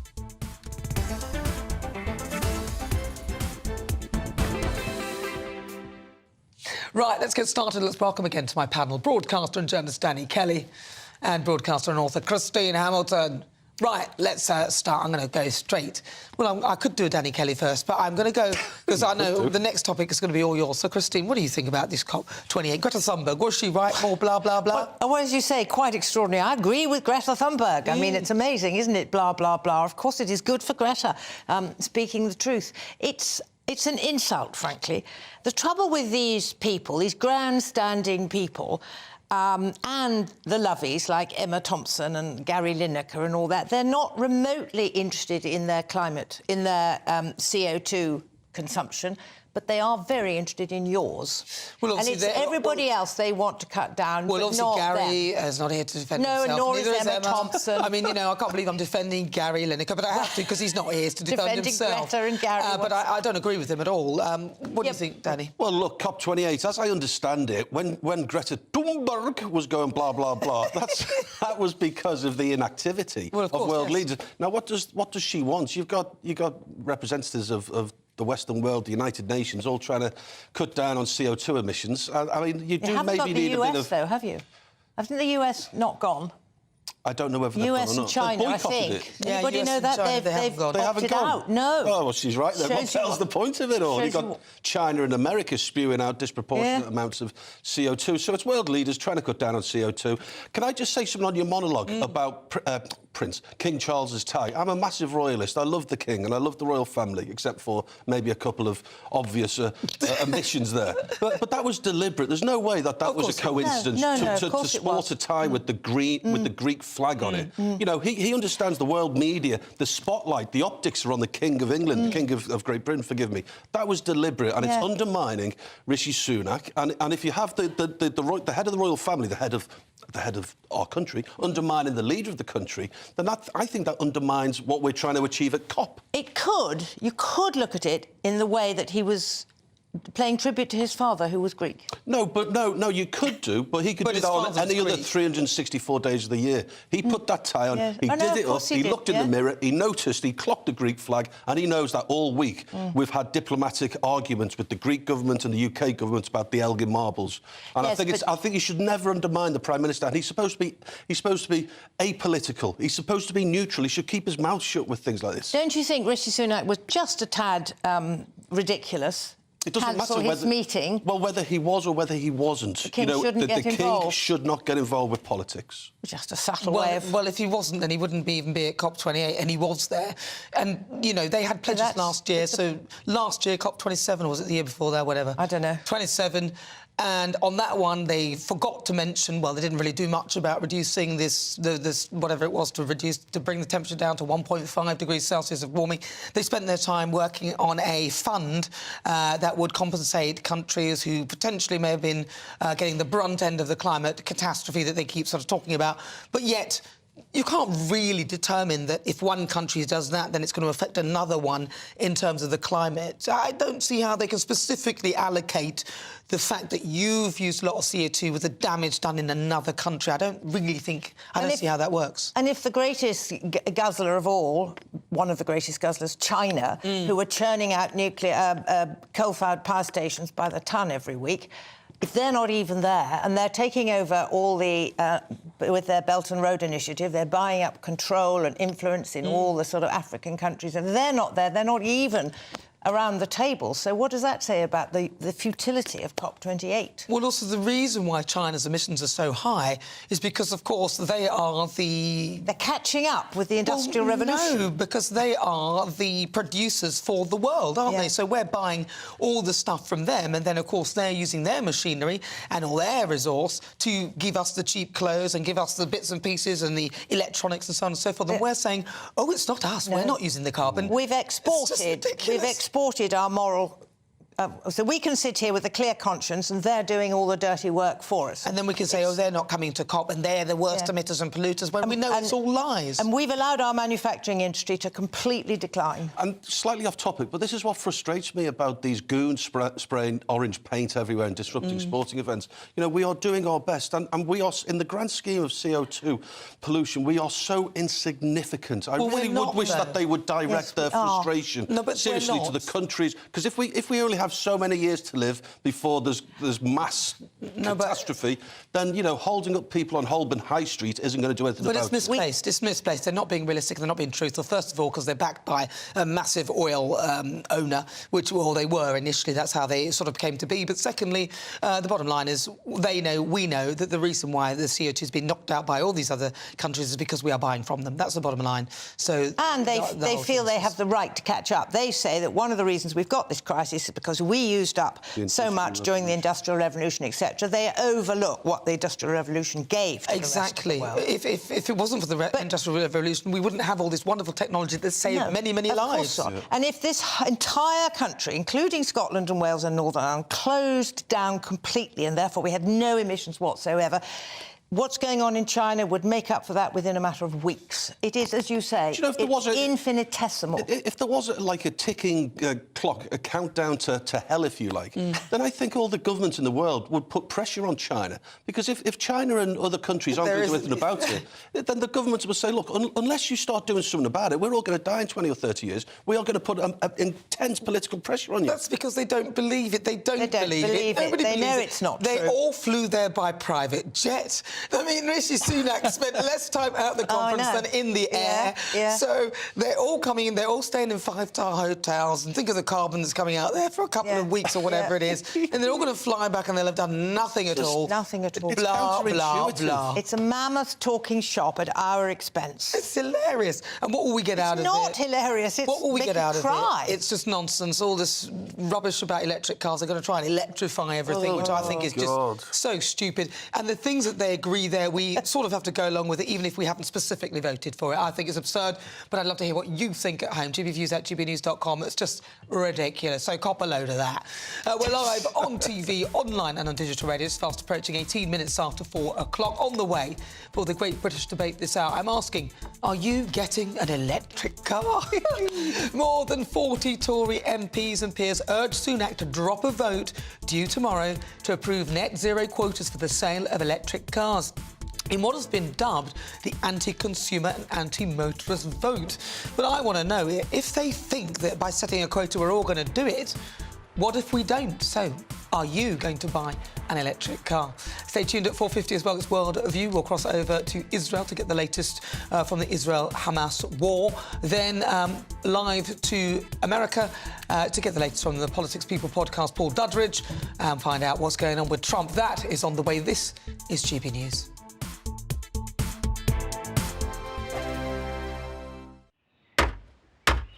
Who is it? We're here for the show. Welcome to the Dinosaur Hour with me, John Cleese. I was married to a therapist. And you survived? I thought we were getting Hugh Laurie. Second best. You interviewed Saddam Hussein. What's that like? I was terrified. I'm playing strip poker with you three. Ah! No, thank you. CDs need to be put in alphabetical order. Are you going to be problematic again? The Dinosaur Hour. Sundays on GB News.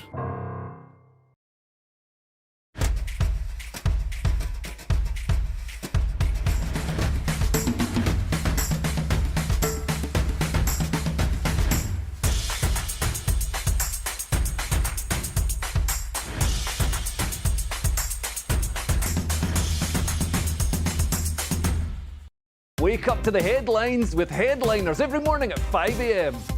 We treat you to the day's biggest stories before anyone else, 7 days a week. You can catch up on everything you need to know before you've even had your kippers. Headliners every morning at 5 a.m. only on GB News, the People's Channel, Britain's news channel.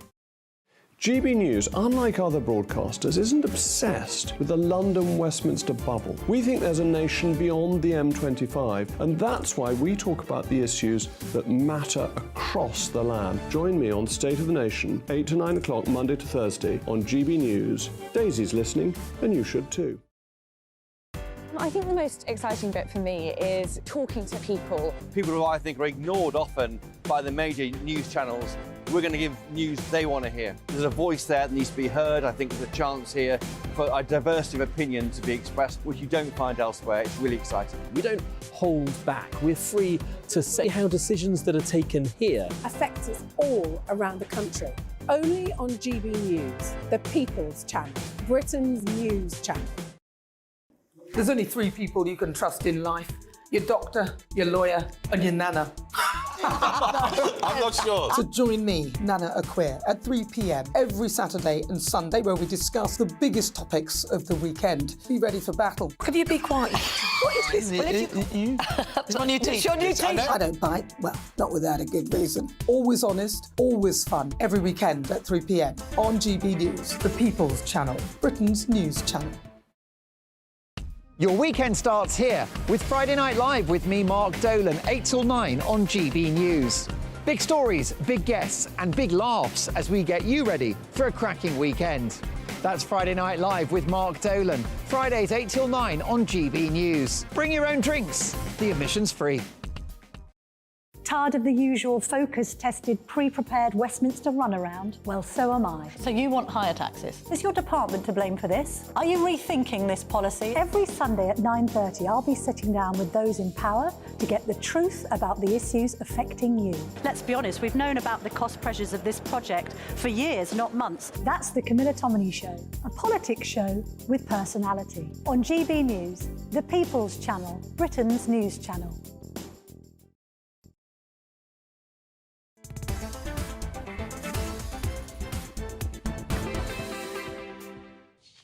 22 minutes after 4 o'clock. Welcome. If you've just tuned in, where the hell have you been? It's all right, don't worry. You've still got more of the show. There's about an hour and 40 minutes left. I'm Nana Akua. This is GB News. Now, before the break, we were discussing my monologue. That was all about net zero. Let's have a look at what you've been saying. And obviously, that ridiculous COP28. It says, Nana, you're very cynical about COP28. Can't fault you. Keep up the good work. I like that as well. Kim says, I'd rather sit in a bath of cold baked beans whilst having my ears syringed than buy an electric car. Exactly. And then Terry says, Nana is totally spot on regards to this latest COP meeting in the Middle East. I mean, this is where you're going to get oil and gas, and they're actually upping their production, and then they're going to sell it to the people there whilst at the conference, whilst advising the people at the conference to reduce their own oil and gas. It's just absurd. But it's time now for the Great British Debate this hour, and I'm asking, are you buying an electric car? Chairman of the Net Zero Scrutiny Group, Craig McKinley, alongside 40 other Tory MPs and peers, are urging Sunak to abandon a vote on net zero emission vehicle mandates. Now, but what does this mandate actually mean? It requires car manufacturers to ensure that 22% of cars sold next year are electric, so gradually increasing this to 80% by 2030. Well, that depends if we're prepared to buy them. This comes despite Sunak's decision to delay the ban on petrol and diesel cars until 2035, highlighting a further rebellion within the Conservative Party, with the matter described as anti-consumer and anti-motorist. So for the Great British Debate this hour, I'm asking, are you buying an electric car? Well, joining me to discuss is Ben Habib, Deputy Leader of Reform UK, Lois Perry from Car 26, Peter Edwards, former editor of The Labour List, and John Grant, Sustainable Construction and Climate Change. I'll start with you, John. Why not? John, are you buying an electric car? No, because I'm trying to work out a life without a car, even though it's super hard. So I do own a car at the moment, but my plan is to try and work out a strategy to live without a car. But whilst we are constantly cutting public transport and just destroying our railways, it's going to be really tough. Well, I'm glad you said that. So what do you think to this government drive to try and boost manufacturers, get them to get more people, produce more cars so more people will buy the electric cars? Well, it's the constant plan of expand, and rather than change, what we're doing is we're trying to shift this ridiculous idea that every individual should own a metal box and be able to travel from A to B whenever they want. There just isn't enough stuff to provide that, and it produces pollution. Even electric cars do that. I mean, they are a lot less damaging than petrol cars. So you know, those people that do need a vehicle, there are many of them out there. They're vulnerable and such like. You know, using electrics is better for that, but they still produce all those tiny particles and such like on their brakes and tires.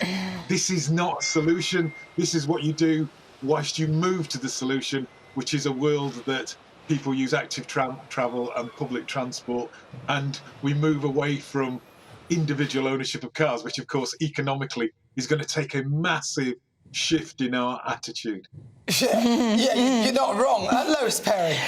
Well, it's very interesting that now we have the woke and net zero fanatics finally admitting what I've been saying for all this time, which is that they don't want us in electric cars, they want us out of our cars and on public transport. I won't be buying an electric car, and I think that quotas, I mean, does that sound like Soviet Russia? Does that sound communist to you? Rishi Sunak pushed the ban back to 2030 from 2035, but only with this compromise position, which basically forces car manufacturers to make the, you know, people don't want to buy the electric cars, so it's inflationary. It just pushes the price of all cars up. But John's admitted it. They want us out of our cars, off the roads, in our homes, staring at the screens, on universal basic income, not having a life under communism. Thanks, John. I literally have been waiting for you guys to admit this for 2 years. I'm going to give him a right to reply because he's shaking his head. John, you're shaking your head. You did say it. I swear you said it. Didn't you say that? Yeah. No, I said that, but to be insulted in that way was it's a little rich there. That what I'm looking for is a better world, a better way of doing things. The way it's being portrayed here is like I'm taking away people's freedom. Well, you are. Rather than the thousands of people that are being their lives shortened by using cars. This is just. But what about, John, can I just ask you, what about these poor people who are mining the lithium and cobalt and things?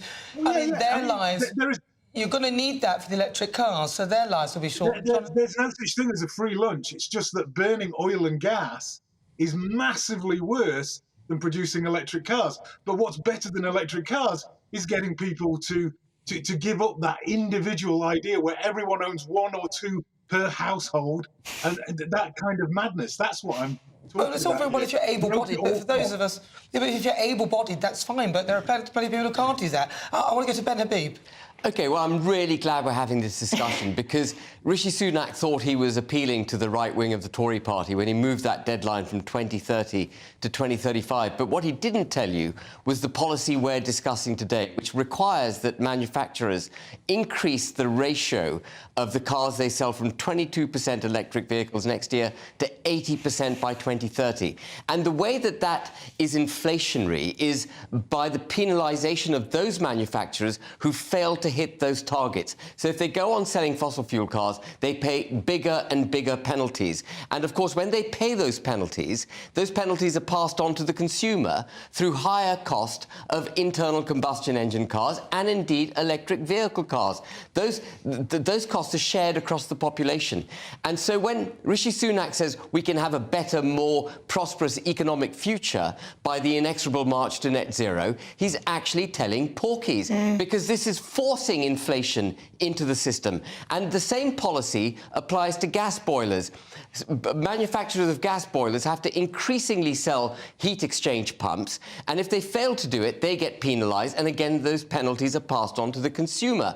The inexorable march to net zero is massively inflationary, massively economically damaging, and whether electric cars are marginally better for you than fossil internal combustion engine cars, or whether we should all be on trains, that's a separate debate. But before we get there, what we need to recognise is the massive cost of going to net zero. Peter Edwards. Would I buy an electric car? Well, I think most of us are going to have to eventually. Currently, we don't really have the charging points to make it work. I thought John made the other good point that's really relates to all of this, which is public transport. Because, of course, the answer is to drive less. But, you know, John's right. For example, my first job was in Cumbria, and public transport there was really poor, and I didn't have a car at the time, and it was much, much tougher. So we know we're going to run out of fossil fuels, and eventually the internal combustion engine is going to be phased out. But I don't think it's appropriate to say people are woke and communist for being realistic about challenges about the future. So I think, Lois, you did undermine your argument a bit by taking that approach. No, well, I don't think so too.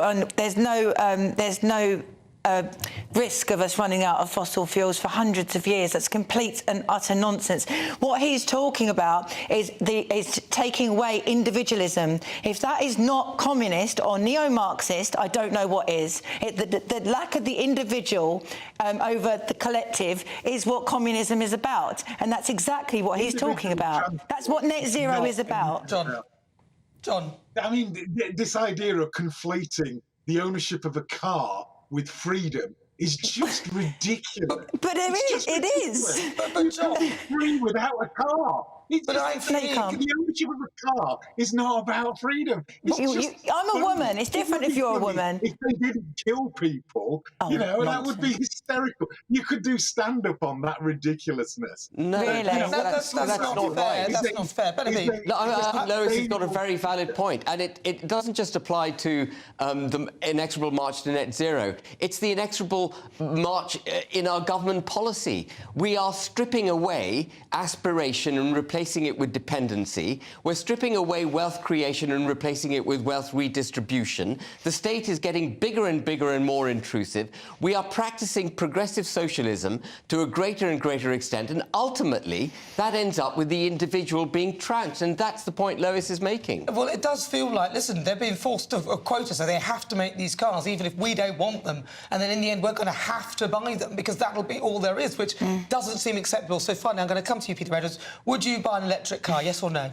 Yeah, I'd buy an electric car if the prices come down. We need more charging points, and also we've got to learn to debate with each other in a civil way and not reduce people's motives just because they differ from us. OK, Ben Habib? I would never buy an electric car unless I'm absolutely forced to. Lois Perry? I'd rather cut my arm off, flambe it and eat it. That would be interesting. And also John Grant. Well, I might think about an electric vehicle of some kind, but maybe not a car. Maybe some other lightweight vehicle that would actually be a lot more efficient. And then bicycle. Long journey. Has he got a petrol car? He's got a petrol car now, though, I think. What kind of car have you got now, petrol or diesel? It's a petrol car. This is what we all have, because the bottom line is no one can afford an electric car. Absolutely right. I can't afford one. Most people can't afford one. Thank you so much, Ben Habib, Deputy Leader of Reform, Lois Perry, Car 26 Director, Peter Edwards, former editor at The Labellist, and John Grant, Sustainable Construction and Climate Change. Thank you so much for joining me. Thank you for your thoughts. What do you think at home? Would you buy an electric car? Can't wait to see what the poll says, but whether you guys are doing it. Listen, tweet us at GBNews or send us thoughts, gbviews@gbnews.com. Please enter the poll. Let me know what you think. I'm Nana Akua. This is GB News. Coming up, we'll continue with the Great British Debate this hour. Are you buying an electric car? That is the question. My panel will be there to discuss. Broadcaster and author Christine Hamilton and broadcaster and journalist Danny Kelly. Still to come, my outside guest. He's the youngest ever star of The Apprentice, famous for eating McDonald's with a knife and fork, and also a former brand ambassador for Gucci. Any ideas there? Can you guess who he is? Join me at 5, but first, let's get your latest news.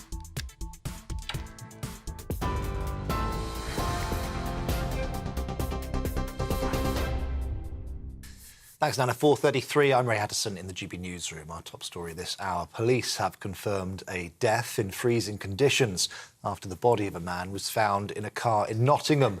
Describing the incident as tragic, they say they're investigating the circumstances but are not treating it as suspicious. Well, meanwhile, 2,500 people are without power in Cumbria as snow and ice continue to cause problems across the county.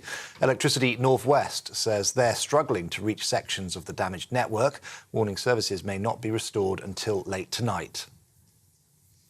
A man has been killed and 2 others, including a British tourist, injured in a knife and hammer attack in Paris. It happened near the Eiffel Tower last night in what the French president is describing as a terrorist attack. The man who died was a German tourist. A 26-year-old French national has been arrested. In 2016, he was sentenced to 4 years in prison for planning another attack. An extra £15 million will reportedly be given to Rwanda as part of a Stop the Boats treaty. That's on top of the £140 million already received from the UK to take asylum seekers. Sunday Times saying that the government's trying to secure a deal which will see migrants who cross the Channel illegally also being sent to the East African country. Tributes are being paid to Baroness Kinnock, who's died at the age of 79. The family of the former minister, MEP and wife of ex-Labour leader Lord Kinnock say she was a proud democratic socialist who campaigned for justice and against poverty all her life. She was diagnosed with Alzheimer's in 2017. Sir Keir Starmer described her as a pioneering woman and a true fighter for the Labour Party. On TV, online, on DAB+ radio and on TuneIn, this is GB News. Now let's get back to Nana.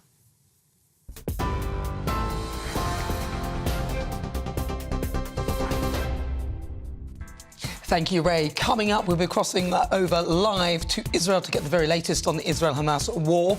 And we'll go live to Los Angeles and have a chat with the host of the Politics People podcast, Paul Dubridge, to get the latest on Trump. But up next, the Great British Debate this hour. And I'm asking, are you buying an electric car? Send me your thoughts. Email gbviews@gbnews.com. Tell me what you think. Cast your vote now.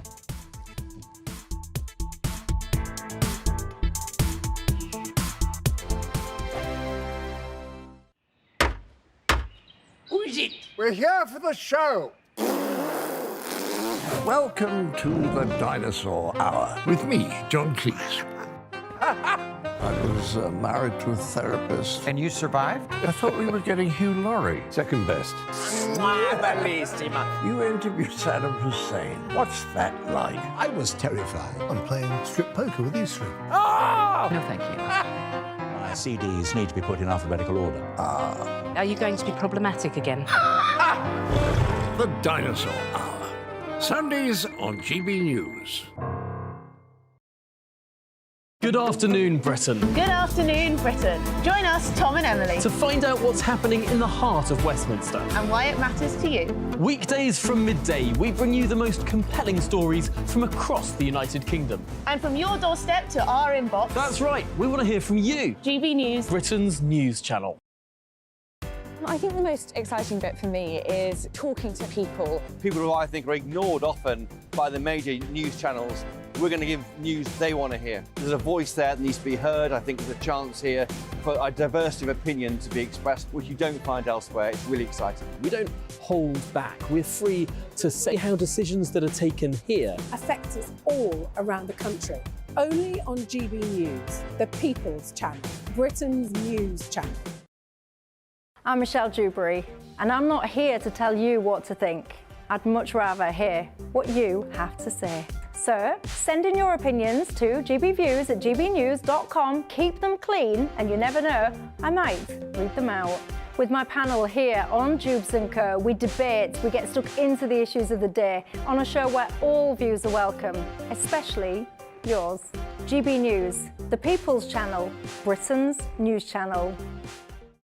In the GB Newsroom, we bring you the news as it happens. With our team of dedicated journalists across the UK, we're ready to give you accurate reporting every day. When the news breaks, we'll be there with bulletins on GB News, the People's Channel, Britain's news channel. Your weekend starts here with Friday Night Live with me, Mark Dolan, 8 till 9 on GB News. Big stories, big guests and big laughs as we get you ready for a cracking weekend.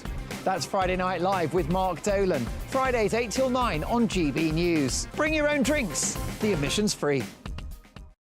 GB News, unlike other broadcasters, isn't obsessed with the London-Westminster bubble. We think there's a nation beyond the M25, and that's why we talk about the issues that matter across the land. Join me on State of the Nation, 8 to 9 o'clock, Monday to Thursday, on GB News. Daisy's listening, and you should too. Tired of the usual focus-tested, pre-prepared Westminster runaround? Well, so am I. So you want higher taxes? Is your department to blame for this? Are you rethinking this policy? Every Sunday at 9:30, I'll be sitting down with those in power to get the truth about the issues affecting you. Let's be honest, we've known about the cost pressures of this project for years, not months. That's the Camilla Tominey Show, a politics show with personality. On GB News, the People's Channel, Britain's news channel.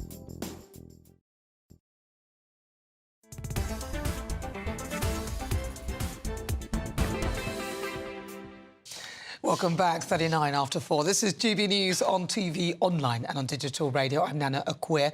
Don't forget as well, you can stream the show live on YouTube. But it's time now to continue with our Great British debate this hour. And I'm asking, will you be buying an electric car? 40 Conservative MPs and peers are urging Rishi Sunak to abandon a vote on zero-emission vehicle mandate. But what does this mandate actually mean? Well, OK, it basically means that car manufacturers will have to ensure that 22% of cars sold next year are electric, and 80% by 2030. So this matter has been described as anti-consumer, anti-motorist, creating more problems for the Tories. So for the Great British debate this hour, I'm asking, are you buying an electric car? Well, let's see what my panel make of that. I'm joined by broadcaster and journalist Danny Kelly and also broadcaster and author Christine Hamilton. Well, I have to come straight to you, Danny Kelly, because you are a car dealer. I know. I was gonna say, not a salesman, although I am a salesman, but it makes You're me... both. Yeah, well, I work for myself. Danny knows what he's talking about. Car dealer / salesman. Besides being a broadcaster, that's right. I've done all that all already. Three things. I've never said that bit. It was a fascinating debate, and I was glued to the television before the half-past headlines. Mr Grant, John Grant, who lives in an idealistic world, suggested that people have one or two cars in their household, almost like a luxury purchase, like a pair of Prada shoes. I can assure Mr Grant that if a household has one or two cars, it's out of necessity. OK, people... Do you know how much it is just to insure a car nowadays? It's shot up about 50% over the last 12 months. John, people don't have these products because they're a luxury. They have them because it's an essential purchase. Or they're very rich. Yeah, but the majority of homes with one or two or three cars in it is because they need them, OK? And that's the honest truth about it. Now, would I buy an electric car? No, I wouldn't buy an electric car. I wouldn't buy one in order to sell an electric car. The prices are plummeting, which would make you think, well, maybe you should buy one. I still won't buy one, because unless you've got a drive, unless you've got your own electric charging box, it's complete fantasy. Well, what I want to know is, it's crazy. What are the government going to do to make sure that we can reach that target? If I'm not going to buy one either, but are they? No, because I'm going to give them targets. I want this many charging points, this, and this. You can't force people off their petrol and diesel cars without providing the necessary infrastructure, and it's just not there. No, well, I couldn't agree more. I've got nothing against electric cars per se, and I can't remember who it was who said we'll all be driving one eventually. We probably will, but at the moment they're in their infancy.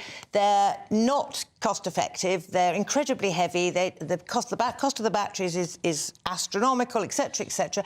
And people shouldn't be forced to have them. If you want an electric car, have one. As Danny's just said, most people won't be able to have a charging point near them. If you want to drive through the middle of Wales, I mean, good luck to you, mate. You know, you haven't got a hope in hell of getting there. So I'm not against them. I'm not saying that they're evil or wrong. We'll overlook the business of the lithium mining, etc., etc., which is large. It's a big thing to overlook, isn't it? It's a big thing to overlook. But I'm not against them per se, but I do not think they should be subsidised. They should be able to float their way in the market, and if people want to buy them, they buy them, but I won't be. And the argument which is thrown against people like myself is, well, just get on the train, just get on the bus. Oh, for goodness sake. It's not as simple as that. You know, like if you have my 90-year-old father, every Wednesday I have to go to his house to get the wheelie bin out for the collection on the Thursday morning. Now, I can't get on a train to my dad's house. I can't get on a bus. I get in my car. Well, especially, I mean, the trains are on strike at the moment as well. You're at the mercy of... If his argument is to persuade everyone to stop driving, then they're going to have to build thousands more miles of train track. They're going to have to provide hundreds more carriages. The buses, they're going to have to put about 50 times the amount of buses on. They're going to have to include certain destinations for pickup points that they'd never even thought about, because normally bus stops are centrally located or pragmatically located. Well, all of a sudden, you've got to go down my road because you're not letting me have a car. And how have I got here today? Because the trains are on strike. Normally, train, dead easy, near our local train station, comes into Paddington, 4 minutes walk, no trains, so I've had to drive. It's ridiculous. And the national grid isn't big enough to support everybody having electric cars. Well, they're going to build loads of pylons, mega pylons. Mega pylons. It's absurd. It's just crazy. We're self-flagellating ourselves. It's ridiculous. And it's all in the pursuit of net zero, which to me is a ludicrous goal. Well, it's arbitrary, isn't it? Oh, 2030. Why 2030? We just need to rise up. The numbers. Rise up, everybody, and refuse to buy these wretched things. Well, they know we've refused to buy them, which is why they're coming up and forcing manufacturers to have this sort of descending target of production of petrol and diesel and a rising target of electric vehicles, forcing them. Otherwise, they're fined if they don't do it. I think it's so wrong. Just let the market decide. Let vehicles float around and let the market decide the level. Just finally, if manufacturers got 80% target by 2030, that means when you walk into a showroom, if they haven't hit their target, they are going to say, I'm sorry, I'm not selling you a petrol car. Yeah, it's terrible. If you don't buy an electric car, go to another dealership. That's, well, listen, the show's nothing without you. Let's welcome our great British voices, their opportunity to be on the show and tell us what they think about the topics we're discussing. Where should we head to? Let's head to... Oh, I love it, my map's here. Let's go to Northamptonshire. Let's have a chat with Miranda Richardson. Not the Miranda Richardson, but Miranda Richardson, the GB voice. Miranda Richardson. Miranda Richardson. Miranda, what do you think about this? Will you be buying an electric car? No, I'm not buying an electric car. Not a chance. I love my clunky diesel, thanks very much, and I'll be sticking with her. I think it's dreadful that we're being made to kind of go down this route, and like you say, certainly from a manufacturer's point of view, you know, if you I think lorries, if they're being produced, let's make anything that's a giant fleet vehicle. Okay, push them down that route. It's a fleet, they can produce it. But certainly from the avenue of making me the individual, you know, go down and buy these cars. No, I won't. Like I said, the infrastructure definitely isn't there. Yeah. I've had 2 electric charging points in my pub, both my pub car parks, that were put in place last December, and unfortunately, they're still not ready to go. They've been in last December. People pull up and go, "Oh, I've parked in the charging point." I say, "Don't worry about it. They're not even on." So, you know, we can do these things, but they're not even ready to go as it is. So, they're not. What do we do with that? Exactly, and people are scrapping and fighting over the charging points now. I mean, you know, I'm a woman, I'm not going to be sitting 45 minutes in some weird petrol station waiting for my thing to charge. I'm in a vulnerable position. This has been thought out by a man, and he obviously doesn't need to worry about what we had to do. Miranda, thank you so much. Exactly. A pleasure to talk to you. That's Miranda Richardson. She's there. She's our Miranda Richardson. She's our great British voice. This is GB News on TV, online and on digital radio. Coming up at 5, it's my outside guest. I'll be joined by the youngest ever star of The Apprentice, a former brand ambassador for Gucci, alongside internships at the Palace of Westminster. Can you guess who he is? He'll be joining me at 5. But first, let's get some weather. A brighter outlook with Box Solar, sponsors of weather on GB News.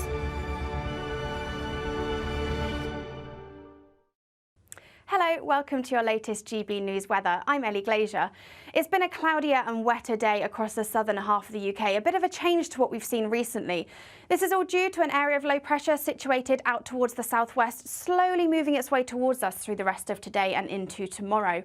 This will bring outbreaks of showery rain and cloud and a larger area of band of rain pushing its way up from the southwest overnight tonight and into tomorrow morning. There's likely to bring some quite heavy rainfall totals, particularly to parts of southwest England and South Wales as well, and could turn wintry across the hills of Wales, the Midlands and into parts of northern England through Monday morning. A drier but colder night again across parts of Northern Ireland and Scotland, perhaps dropping down to -5 or -6. A milder start across the southwest, though, particularly under all that cloud and rain, and it will slowly continue to spread its way north and eastwards as we head through the day on Monday, perhaps causing some disruption during the morning rush hour. A drier and brighter day again across Northern Ireland, parts of western Scotland, where there'll be plenty of sunshine through the afternoon, but some showers pushing in along those eastern coasts of Scotland. Another cold day across the north, temperatures in the low single figures, but milder again across the southwest under all that cloud and rain. Tuesday starts another cloudy and damp picture for much of England and Wales, but rain, hail, snow and sleet slowly clears its way south and eastwards through the day. That will lead to a drier and brighter day for most of us on Wednesday, but colder. However, later in the week, further wet and windy weather arrives, but turning milder for all. Looks like things are heating up. Boxed boilers, sponsors of weather on GB News. Right, well, coming up, this is GB News, live on TV, online and on digital radio. In a moment, we'll cross over to Israel to get the very latest on the Israel-Hamas war. And, of course, over to LA to speak to Paul Dudridge, host of the Politics People podcast, to get the latest on Trump. That's next.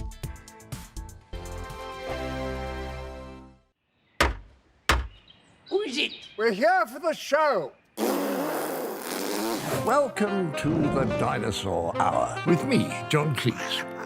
I was married to a therapist. And you survived? I thought we were getting Hugh Laurie. Second best. You interviewed Saddam Hussein. What's that like? I was terrified. I'm playing strip poker with you three. Oh! No, thank you. My CDs need to be put in alphabetical order. Are you going to be problematic again? The Dinosaur Hour. Sundays on GB News.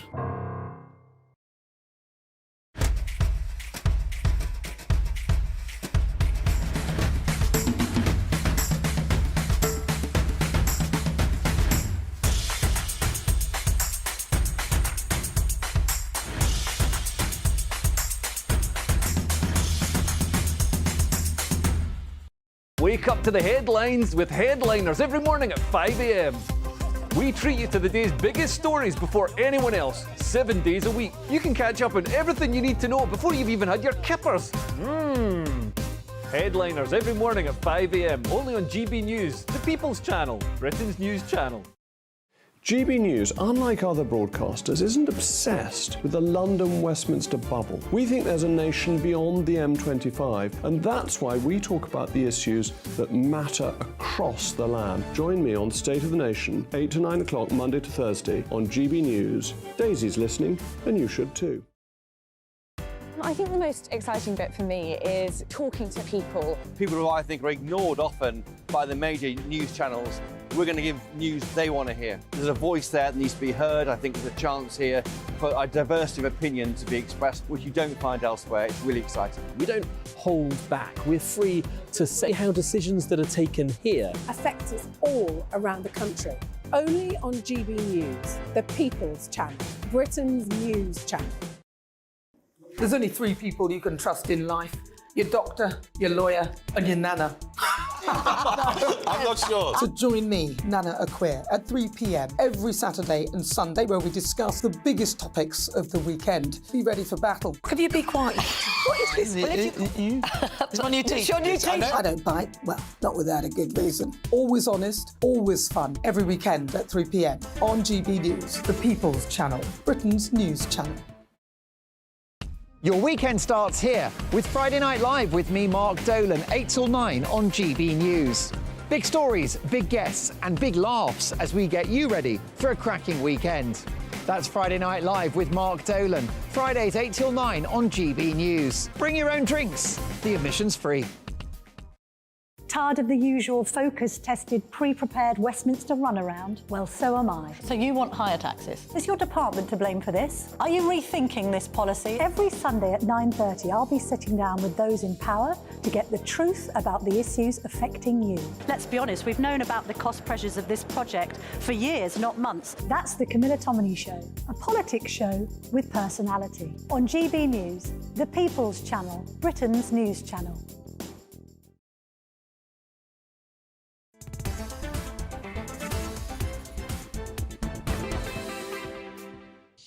Good afternoon. This is GB News on TV, online and on digital radio. I'm Nana Akua. It's coming up to 53 minutes after 4 o'clock.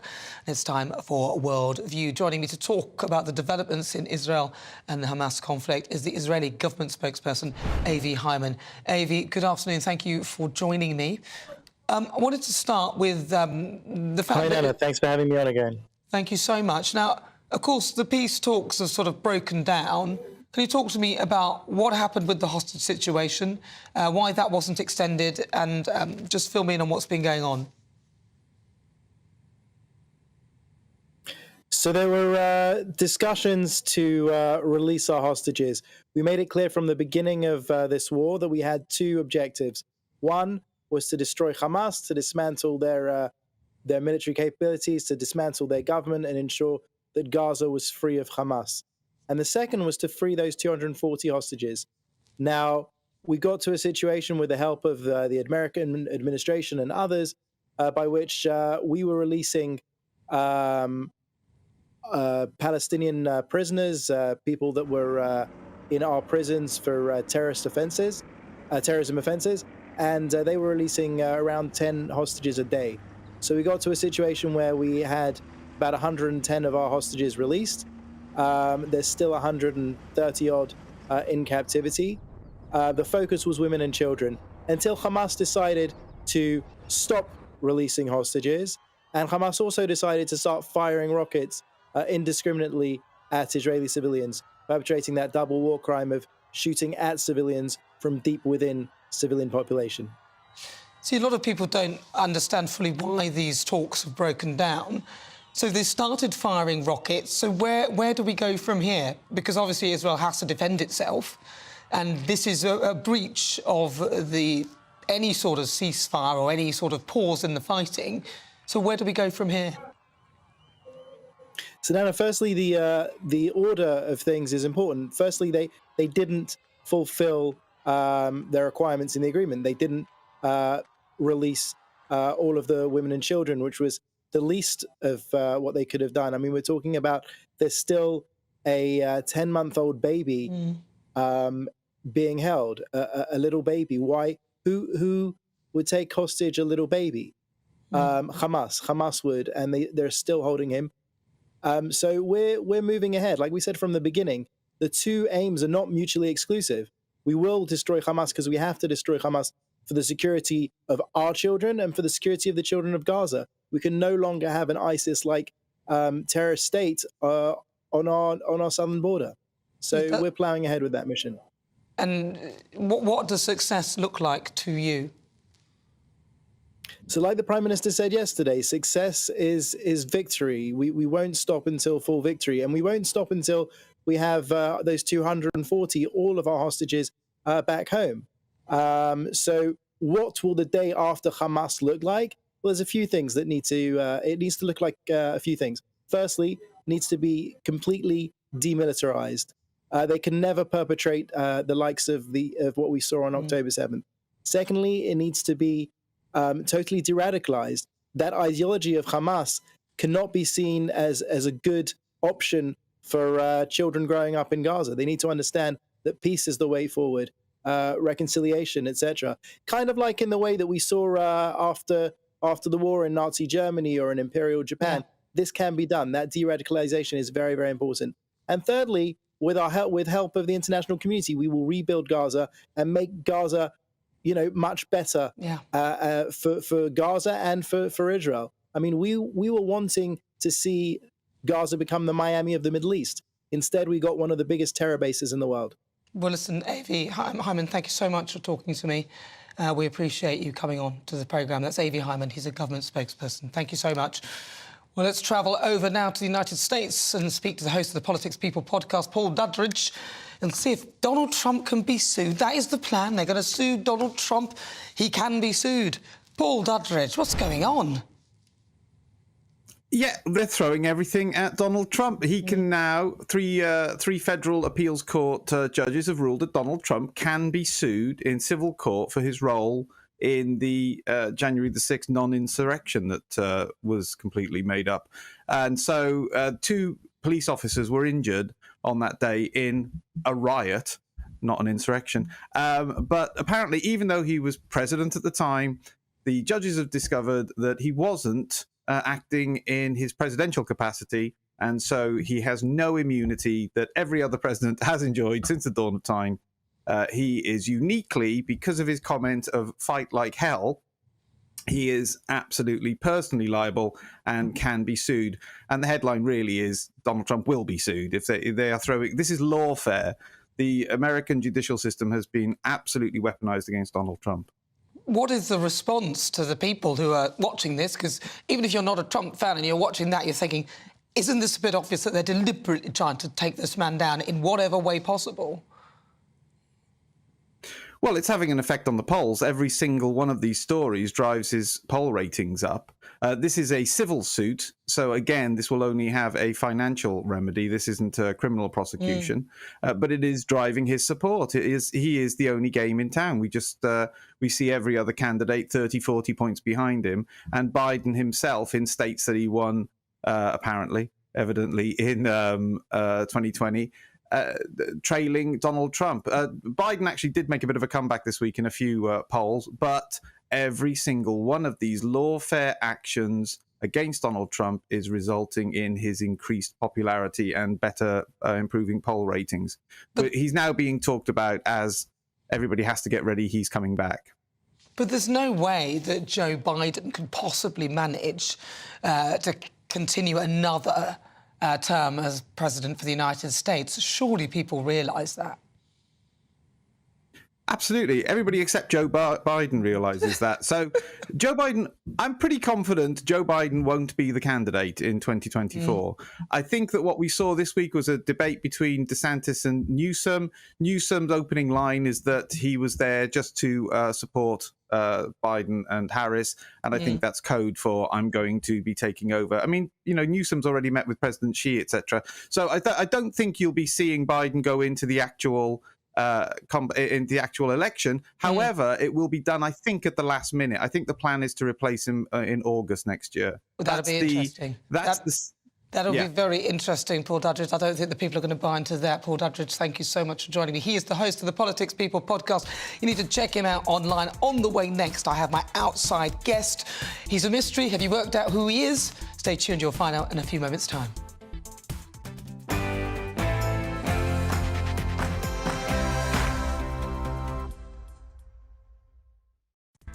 It's 5 o'clock. This is GB News on TV, online and on digital radio. We are the People's Channel. I'm Nana Akua. And for the next hour, me and my panel will be taking on some of the big topics hitting the headlines right now. Coming up, it's outside. Now, I'll give you some clues. My mystery guest, he's the youngest ever star of The Apprentice. He was a former brand ambassador for Gucci, alongside internships at the Palace of Westminster. Any ideas? Those are the final clues I'm going to give you. Get in touch, gbnews@gbnews.com. Then, for the Great British Debate this hour, I'm asking a big question. Stay tuned, find out more. But it's all about the civil service. Let's get your latest news with Ray Addison.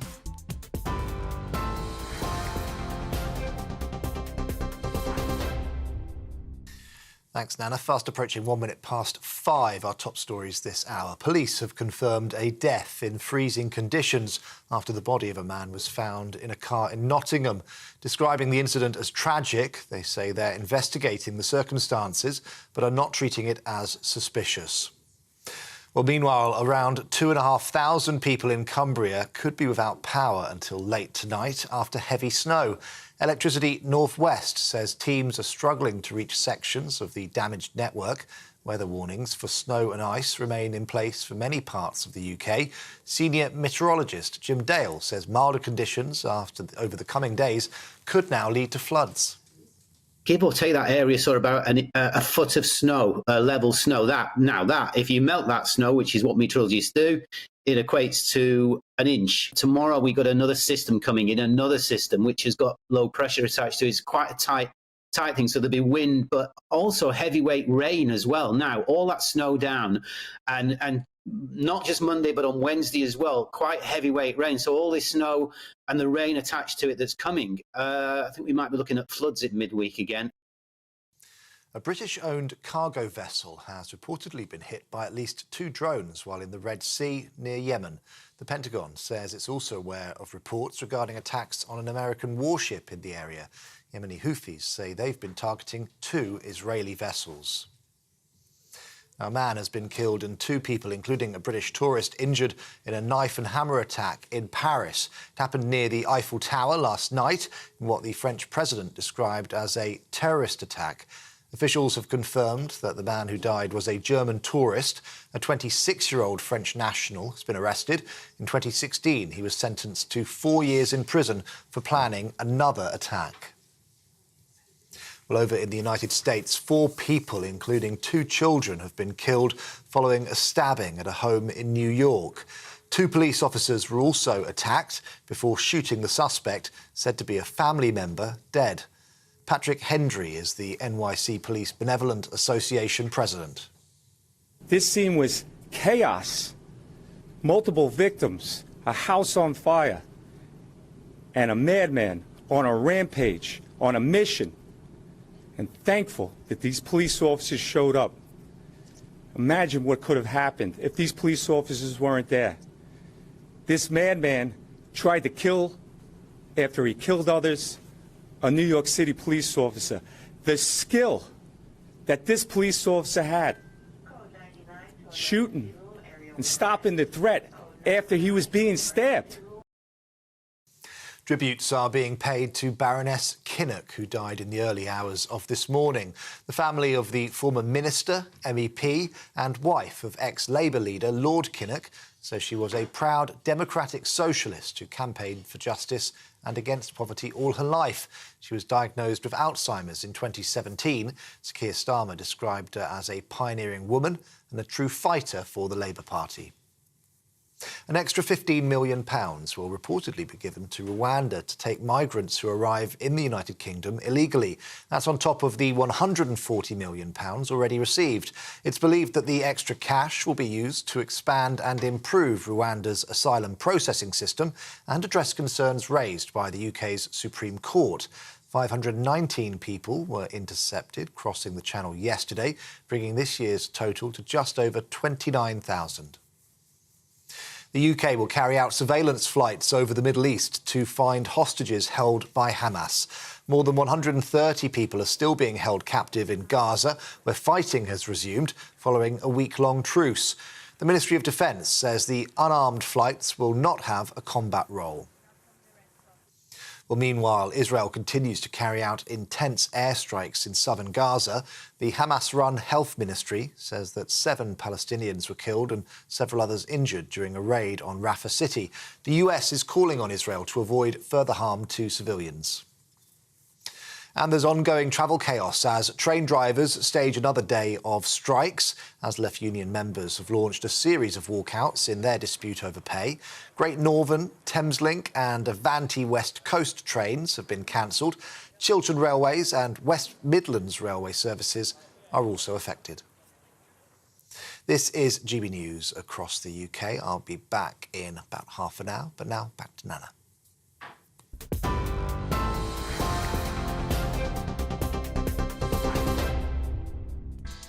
Thank you, Ray. Welcome aboard. This is GB News on TV, online and on digital radio. I'm Nana Akua. And for the next hour, me and my panel will be taking on some of the big topics hitting the headlines right now. This show is all about opinion. It's mine, it's theirs, and of course it's yours. We'll be debating, discussing, and at times we will disagree, but no one will be cancelled. So joining me today, it's broadcaster and author Christine Hamilton, and also broadcaster and journalist Danny Kelly. Still to come each Sunday at 5, I'm joined by a celebrity, a former MP, or someone who's had an extremely interesting career to take a look at life after the job. We talk highs, lows, lessons learned, and what comes next on The Outside. And today, I'll be joined by the youngest ever star of The Apprentice. He's a former brand ambassador for Gucci, alongside internships at the Palace of Westminster. He's an interesting character, but can you guess who he is? Then, for the Great British Debate this hour, I'm asking, should unelected civil servants remain impartial? Government sources claim that Whitehall feels institutionally bound to raise concerns about proposals to disapply elements of the Human Rights Act from the Rwanda scheme. But why are these unelected, supposedly non-biased civil services interfering in government's policy? What is that about? Why are they getting involved in the government's Rwanda deportation plan? So what do you think? Should they remain impartial? As ever, email gbviews@gbnews.com or tweet me at GBNews.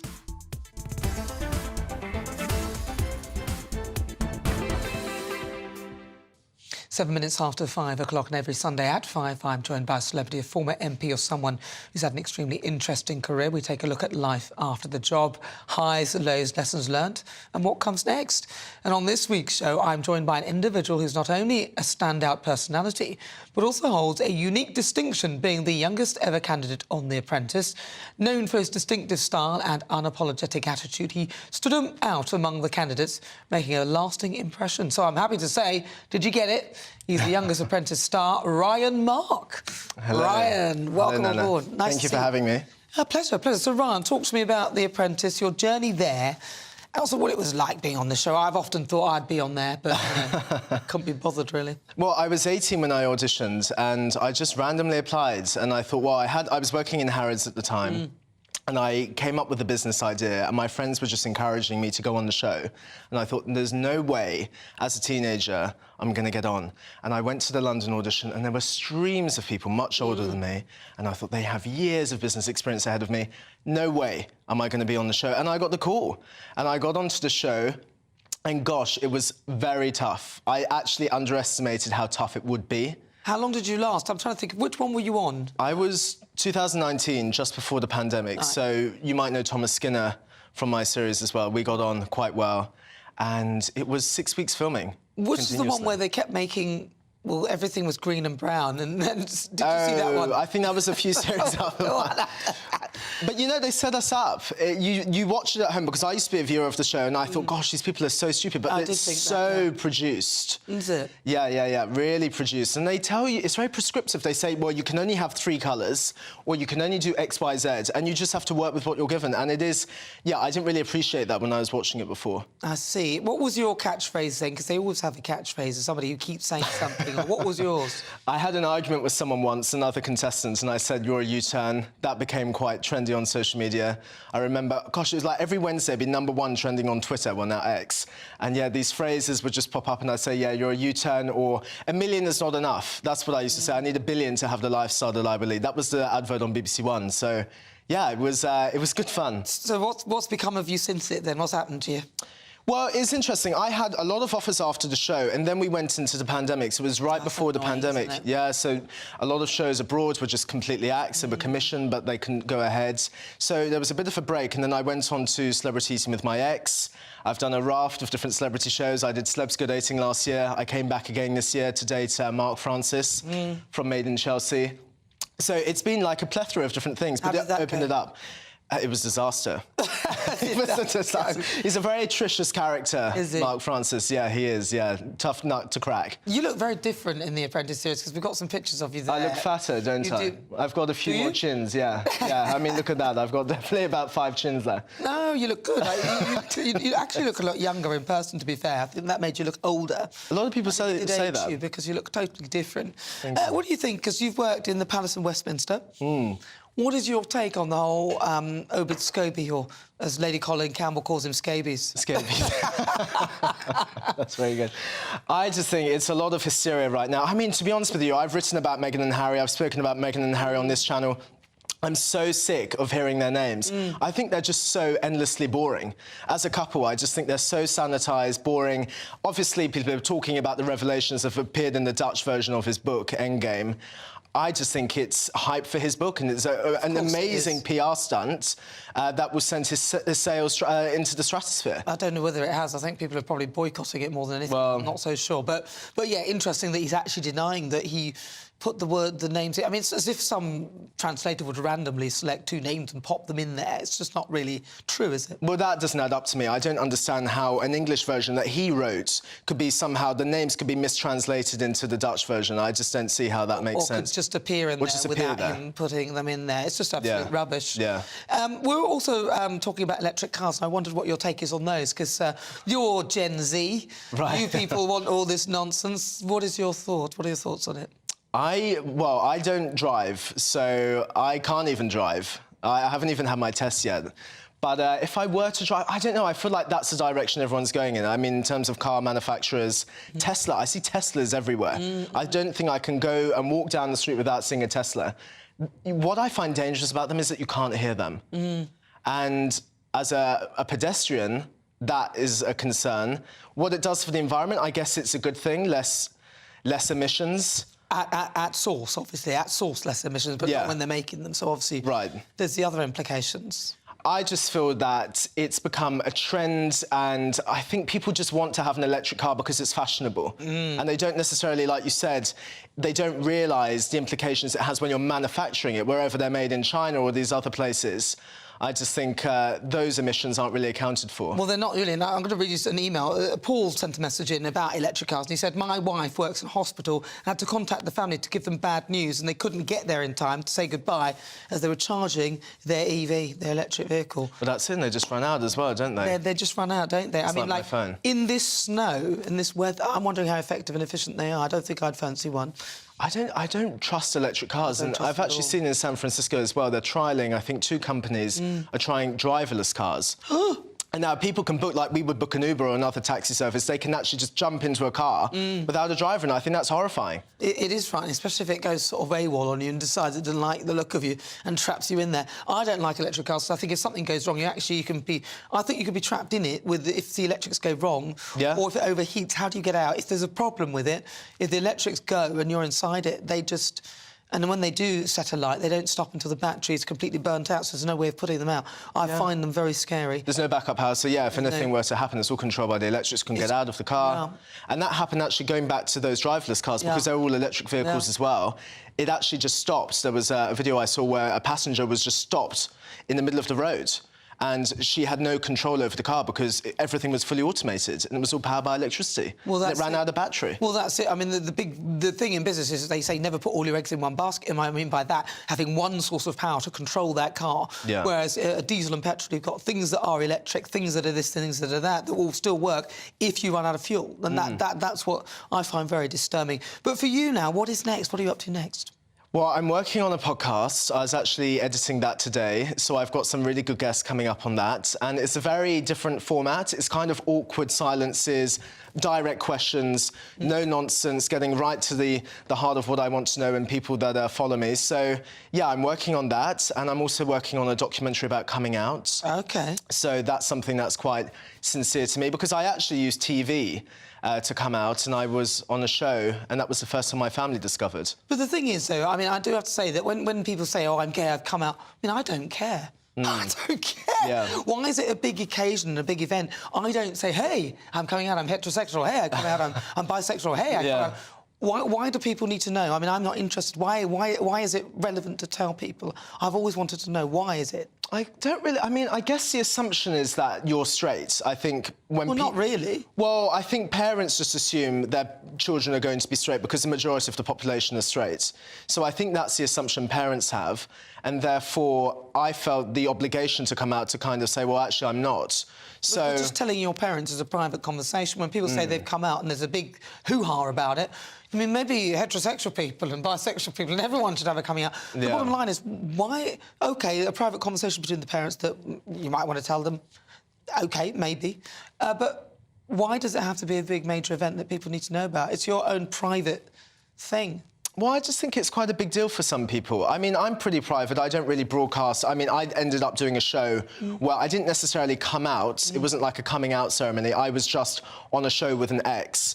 So it was pretty obvious. But I guess for some people, because of homophobia that still exists, and I've seen it in London, it's quite an admission to say that you're gay because you're putting yourself out there. You're subjecting yourself to potential homophobic abuse. And I think some people still see that as a big deal, announcing that you're gay just because of the risks that are associated with saying that you're gay. Even today in 2023. Well, there was an attack outside two brewers not so long ago, which is suspected to be it's no different homophobic. It's no different to somebody attacking people that are Jewish or black or anything else like that. People attack people for all sorts of wrong reasons. It's totally unacceptable. I personally don't understand why people need to do that, because I don't care. You're just an unmarked to me. Yeah. I think a lot of people think the same thing. I think most people think that. I think eventually people, what you're saying now, that attitude, I hope everyone has the same attitude, but I still feel there are a lot of people that don't.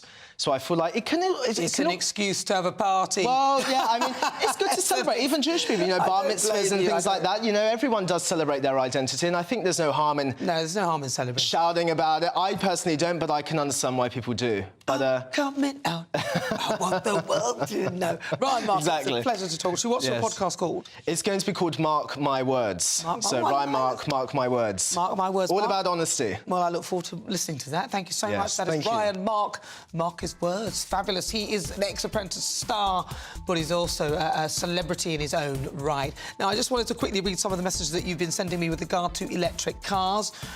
Roger says, what have I got? Paul says... Paul here says, nope, not buying one. Will run on steam before I do. I like that. How ridiculous this net zero is. No one is saying anything about the two massive wars and all the pollution that causes because wars are OK, right? Exactly. It seems to be a lot of nonsense with regard to electric cars. Let's see what Elaine is saying. Elaine says, recently when boarding a ferry for the first time, we were asked a question as to whether our car was electric or hybrid. Well, you know why they want to know, don't they? There must surely be another health and safety issue that we're not being aware of. Well, I think the point is if it's electric and they do catch fire, you can't put them out. That's the bottom line, really. You've got to wait till the battery sort of dies. But stay with me. 18 minutes after 5 o'clock. Coming up, should unelected civil servants remain impartial? Government sources claim Whitehall feels institutionally bound to raise concerns about proposals to disapply elements of the Human Rights Act from the Rwanda scheme. But why are these unelected, supposedly non-biased civil servants interfering in the government's Rwanda deportation plan? So I'm asking, what do you think? Should unelected civil servants remain impartial? I'll also get you the results of that poll with regard to electric cars. Stay tuned.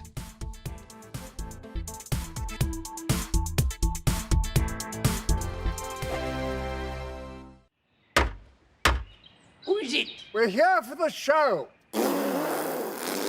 Welcome to the Dinosaur Hour with me, John Cleese. I was married to a therapist. And you survived? I thought we were getting Hugh Laurie. Second best. You interviewed Saddam Hussein. What's that like? I was terrified. I'm playing strip poker with you three. Oh! No, thank you. My CDs need to be put in alphabetical order. Are you going to be problematic again? The Dinosaur Hour. Sundays on GB News. Good afternoon, Britain. Good afternoon, Britain. Join us, Tom and Emily, To find out what's happening in the heart of Westminster. and why it matters to you. Weekdays from midday, we bring you the most compelling stories from across the United Kingdom. And from your doorstep to our inbox. That's right, we want to hear from you. GB News. Britain's news channel. I think the most exciting bit for me is talking to people. People who I think are ignored often by the major news channels.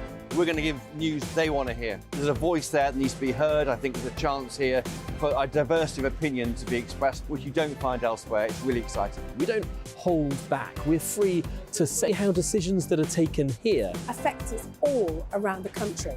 Only on GB News, the People's Channel, Britain's news channel. I'm Michelle Dewberry, and I'm not here to tell you what to think. I'd much rather hear what you have to say. So send in your opinions to gbviews@gbnews.com. Keep them clean, and you never know, I might read them out. With my panel here on Jubes & Co, we debate, we get stuck into the issues of the day on a show where all views are welcome, especially yours. GB News, the People's Channel, Britain's news channel. In the GB Newsroom, we bring you the news as it happens. With our team of dedicated journalists across the UK, we're ready to give you accurate reporting every day. When the news breaks, we'll be there with bulletins on GB News, the People's Channel, Britain's news channel. Your weekend starts here with Friday Night Live with me, Mark Dolan, 8 till 9 on GB News. Big stories, big guests and big laughs as we get you ready for a cracking weekend. That's Friday Night Live with Mark Dolan, Fridays 8 till 9 on GB News. Bring your own drinks, the admission's free. GB News, unlike other broadcasters, isn't obsessed with the London-Westminster bubble. We think there's a nation beyond the M25, and that's why we talk about the issues that matter across the land. Join me on State of the Nation, 8 to 9 o'clock, Monday to Thursday, on GB News. Daisy's listening, and you should too. Tired of the usual focus-tested, pre-prepared Westminster runaround? Well, so am I. So you want higher taxes? Is your department to blame for this? Are you rethinking this policy? Every Sunday at 9:30, I'll be sitting down with those in power to get the truth about the issues affecting you. Let's be honest, we've known about the cost pressures of this project for years, not months. That's the Camilla Tominey Show, a politics show with personality. On GB News, the People's Channel, Britain's news channel.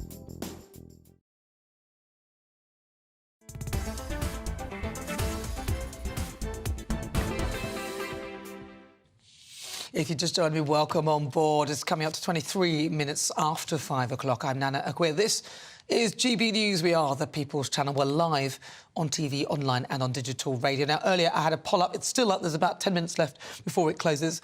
And I'm asking you, will you be buying an electric car? So far, 88% of you say, no way, Jose. The remainder say they will. There's been lots of messages as well. I love this message from Deborah. Deborah says, I'd never buy an electric car. My friend had one for a year and soon got bored walking for 10 minutes every other day to the nearest charging point, only to find somebody else plugged into it. I'm disabled. I can't walk far. My car is my freedom. Love your show, Nana. Thank you so much for that. Keep the thoughts coming. I'm wondering what the poll will close at. I think near 95%. But it's time now for the Great British Debate this hour. And I'm asking, should unelected civil servants remain impartial? Now, civil servants are reportedly attempting to hinder Rishi Sunak's legislation designating Rwanda as a safe country for deporting asylum seekers. Whitehall feels, I quote, institutionally bound to express concerns about proposals to disapply elements of the Human Rights Act from the Rwanda scheme. And, of course, this comes amid heated discussions about how far the bill should go, as the Supreme Court ruled the plan was unlawful just less than a month ago. And some Conservative MPs still believe the legislation will fail unless it also disapplies the European Convention on Human Rights. Well, this sparks broader debate around the role of the unelected civil servants and their mandate to provide evidence-based advice to elected officials. So for this, the Great British Debate this hour, I'm asking, should unelected civil servants remain impartial? Well, joining me now to discuss, Emma Burnell, political consultant, Dennis McShane, Minister of State for Europe, and Laura Dodsworth, author and commentator. Well, I'm going to start with you, Laura Dodsworth. Well, of course, civil servants have to be impartial. It's in the Civil Service Code of Conduct. They must remain politically impartial. So the question is not should they, that's answered by their own code. The question is, are they impartial? The Telegraph's reported that sources in Whitehall say that Whitehall has been trying to raise questions of legitimacy about Rwanda, but also seeking to persuade ministers and creating conflicting advice. If that's happening, that is, of course, not following the code of being impartial. I think there are a couple of reasons that would lead us to suspect this is happening. Not only the anonymous sources, but the Public and Commercial Services Union, which has about 16,000 members in the Home Office, has actually threatened strike action. Now, it says that the strike action would be over deteriorating working conditions that arise as a result of the policies rather than the policy in question. But if you read up their statements, I just don't think that really quite rings true. The PCS has said there's no stomach among its members for the policy. So from the union itself, we get an indication that civil servants aren't on board with Rwanda, so that could be part of the problem. But I'd refer you right to the top. You know, when Sue Gray left, and went to work for Labour, Labour's Keir Starmer as Chief of Staff, she was found to be in breach of the civil servant's own code of conduct. And I think that's really, really worrying. And what we're probably seeing happening throughout the civil service and the culture is that people are Sue Grade. Just today, if you look on the PCS website, they have a big call to action for how their members can support pro-Palestinian causes. Now, of course, there is able as anybody is in the country to support any sort of cause, but it's an indication that within its ranks are particular political sensitivities. The PCS wants an immediate ceasefire in Israel, but that's of course beyond. That doesn't reflect the government's position. So you can see that union members would have differing opinions to ministers. All right, Laura, does that cause a conflict in the workplace? Let me bring in somebody else, because I want to bring in Dennis McShane, because you're shaking your head with what Laura was saying. Why are you shaking your head, Dennis? Well, very simply, when I was a minister, I don't know what Laura's talking about. Every night in my box, there would be, here's a problem, Minister. Here is one idea, here's another idea. Give us some guidance. So absolutely normal, and I've been in debates in Number 10 on high levels of European policy with Tony Blair, where different civil servants obviously would argue it out in front of him. I mean, they're not eunuchs, but they also all will always obey the order of the democratically elected government of the day, its ministers, above all, its prime minister. And for heaven's sake, what do we want? Everything decided by the Guardian editorial board or the Sunday Telegraph editorial board? Well, not really. We want things decided by the people who have elected the MPs to do the job. We want the civil servants to follow the job that they've been given. And actually, there are a few things where they didn't want to work. Remember, the Border Force refused to follow the instructions from their MPs. That's not right. They're not allowed to be doing that. Why should they be not following instructions? MPs will decide. Look, there's a very better story, frankly, in the Sunday Times. We're quoting different papers with no quote attributed to a single minister. I respect the journalists, but I get a bit fed up when all the quotes are off the record or anonymous. In the Sunday Times and the Telegraph, and the Sunday Times story is completely different. That is, there is hardly anybody in the cabinet who believes this can survive the House of Commons, the Lords. Yeah, but that's not the point, Dennis. I want to bring in Emma Burnell. Emma. Look, this is ridiculous. If civil servants are advising that you might be breaking the law, that's good advice to be given, however much you don't want to hear it. That's the problem. Civil servants have a job to tell you when there might be a problem with disapplying parts of British law. Change British law first, that's politicians' job. If they want to do that, the civil service can then advise them on how to do that. But civil servants can tell you, don't break the law, it's not a great idea. That's their job. But that's not what they're doing, is it? Civil servants are trying to block Rishi Sunak's legislation to No, they're trying to.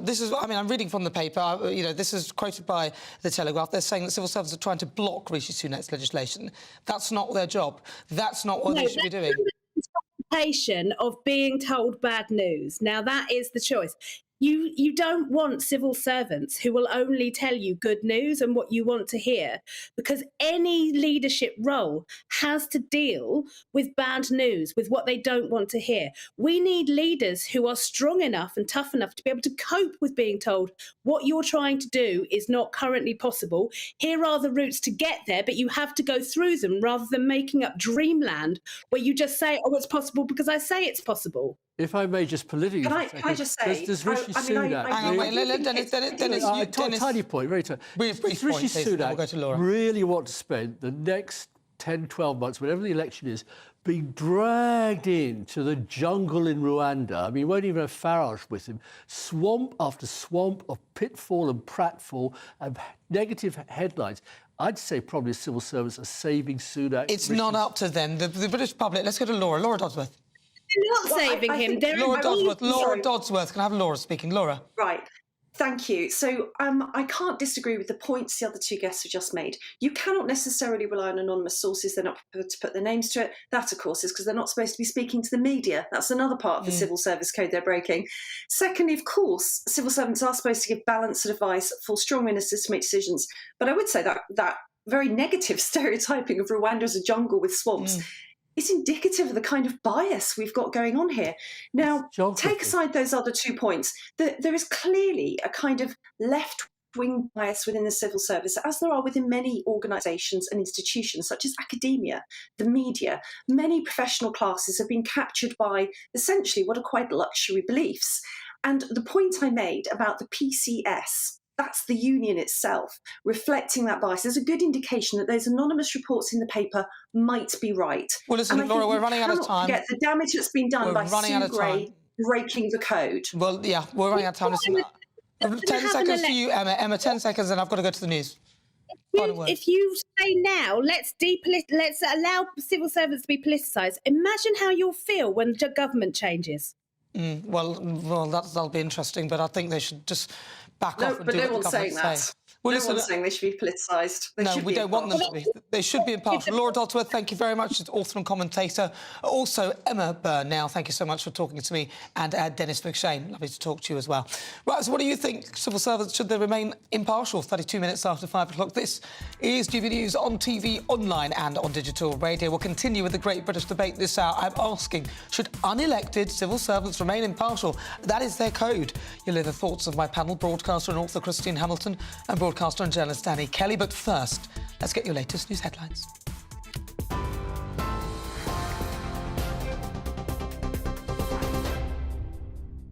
Thanks, Nana. 5:32, our top stories. Police have confirmed a death in freezing conditions after the body of a man was found in a car in Nottingham. Describing the incident as tragic, they say they're investigating the circumstances but are not treating it as suspicious. Well, meanwhile, 2,500 people are without power in Cumbria as snow and ice continue to cause problems across the county. Electricity North West say that they're struggling to reach sections of the damaged network, warning services may not be restored until late tonight. A British-owned cargo vessel has reportedly been hit by at least 2 drones while in the Red Sea near Yemen. The Pentagon says it's also aware of reports regarding attacks on an American warship in the area. Yemeni Houthis say they've been targeting 2 Israeli vessels. In other international news, a man has been killed and 2 others, including a British tourist, were injured in a knife and hammer attack in Paris. It happened near the Eiffel Tower last night in what the French president is describing as a terrorist attack. The man who died was a German tourist. A 26-year-old French national has been arrested. In 2016, he was sentenced to 4 years in prison for planning another attack. And an extra £15 million will reportedly be given to Rwanda as part of a Stop the Boats treaty. That's on top of the £140 million already received from the UK to take asylum seekers. It's believed that the extra cash will be used to expand and improve Rwanda's asylum processing system and address concerns raised by the UK's Supreme Court.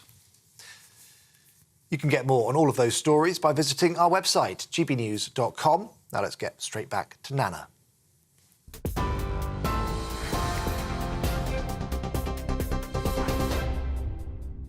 Thank you, Ray. Coming up, you'll be hearing the thoughts of my panel, Christine Hamilton and Danny Kelly.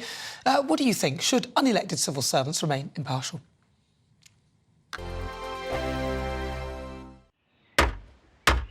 Who is it? We're here for the show. Welcome to the Dinosaur Hour with me, John Cleese. I was married to a therapist. And you survived? I thought we were getting Hugh Laurie. Second best. You interviewed Saddam Hussein. What's that like? I was terrified. I'm playing strip poker with you three. Oh! No, thank you. My CDs need to be put in alphabetical order. Are you going to be problematic again? The Dinosaur Hour. Sundays on GB News.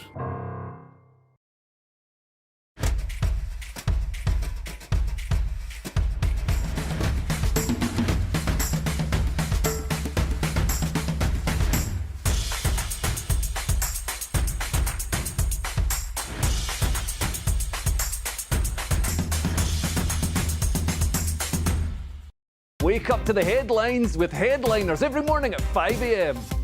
We treat you to the day's biggest stories before anyone else, 7 days a week. You can catch up on everything you need to know before you've even had your kippers. Headliners every morning at 5 a.m, only on GB News, the People's Channel, Britain's news channel.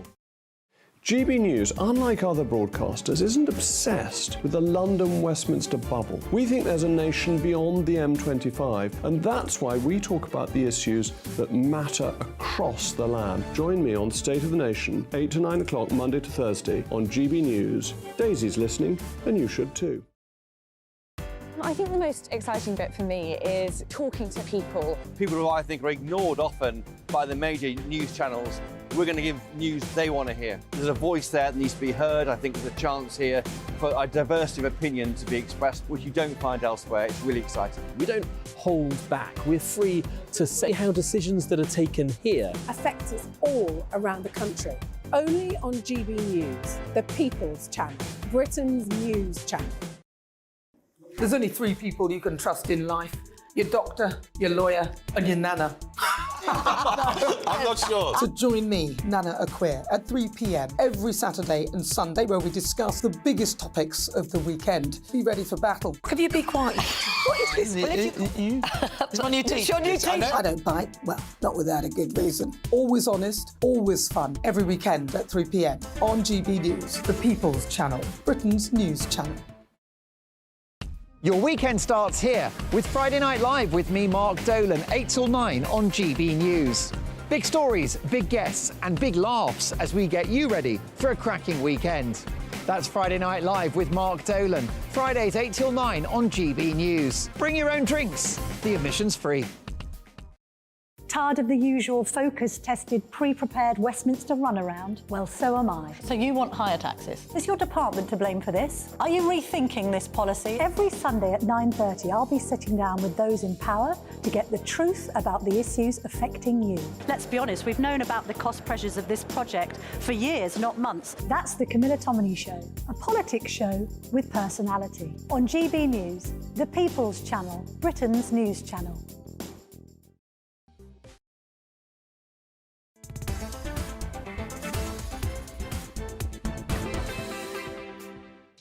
Good afternoon. It's fast approaching 39 minutes after 5 o'clock. This is GB News on TV, online and on digital radio. I'm Nana Akua. Now, it's time for our great British debate this hour. I'm asking, should unelected civil servants remain impartial?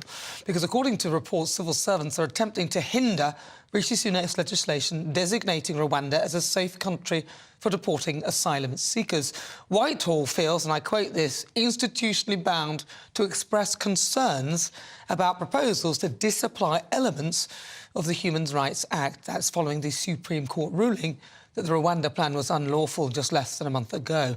But should civil servants be advising their elected officials?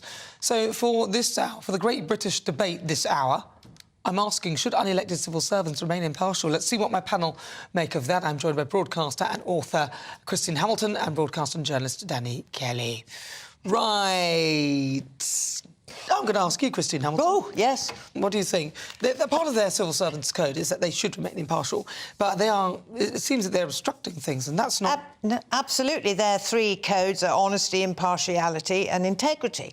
And they're seriously compromising that. Their job is to give advice to all shades of whatever political party is in government. They have to give their honest, impartial advice. Margaret Thatcher summed it up perfectly when she said, civil servants advise, ministers decide. And the civil servants, as far as I can see, are stepping over the line. I remember when I was growing up, civil servants were the epitome of impartiality. I mean, you just took it for granted that they were, integrity, honesty and impartiality. That was their code and that's what they all were. I can never actually understand growing up how anybody could be a civil servant. How can you not have a view? And of course, they do have views, but they are stepping over the line, and I think that's fairly obvious. I think it was Simon Case or somebody at a farewell party, wherever it was, and he said, There were tears when the Brexit vote came in, so we know where they come from. Do you know, I was going to talk about the BBC and conflate the two stories. The BBC are supposed to be a bastion of impartiality. How long has it taken him to get to it? 2 hours and 40 minutes, finally. And neutrality. And the thing is, the BBC will say that they're impartial and neutral, but you'll notice if you look at output, there's more of that story than there is of that story. And I'm worried that if you are a civil servant, yes, you're supposed to advise, but if you have an agenda, then your advice is constantly loaded. Now, ultimately, it's up to the minister. And it's like a golf caddy and it's like a golfer. The golf caddy is there to advise. He's there to say, why didn't you try this club? I wouldn't use this club. But ultimately, it's up to the golfer. But if you constantly push an agenda, then you are potentially going to influence the outcome. And then the impartiality is just for the birds. I mean, it's a big ask for somebody who's got a political agenda, as obviously a lot of people have. But what we need are strong ministers. Too many ministers arrive in post and they are too easily pushed here and there by the civil servants. Perhaps you need a more balanced civil service, so one that reflects a wider array of opinions, rather than the ones that seem to be there that appear to be captured by this woke ideology. I mean, it's unbelievable. Well, their job is to weigh up the options, weigh up the merits of the case and advise accordingly. It's not to say what I think you should do. It's this is on the one hand and that's on the other hand, and it's for the minister to decide. But the point you made is that it's very difficult for them to actually do that, and it seems that they are unable to.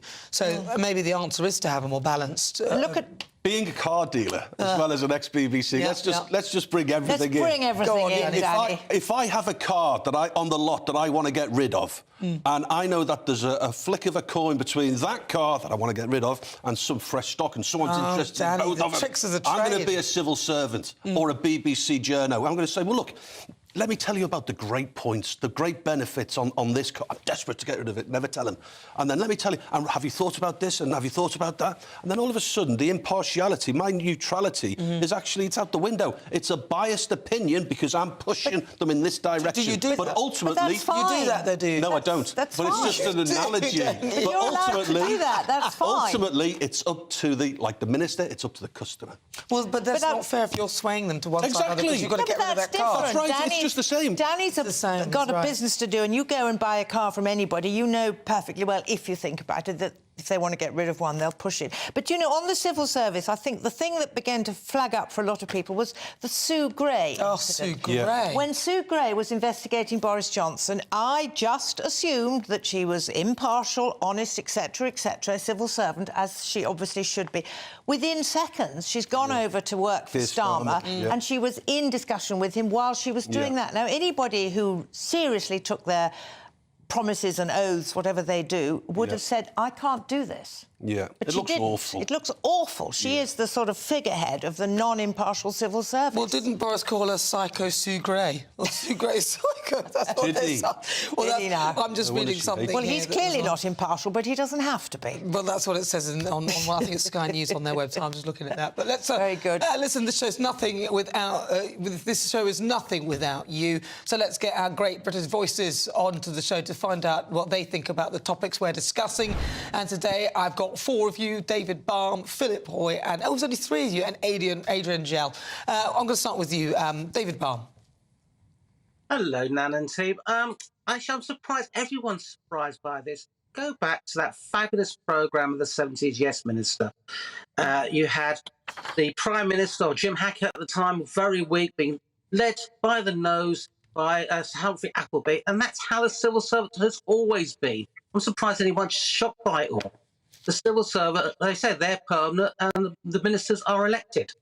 So you can't have it. They won't be impartial because they only have their own agenda. They're pushing it as well. OK, next up, Philip Hoy. What do you think? Yeah, hi, Nana. Hi, guys.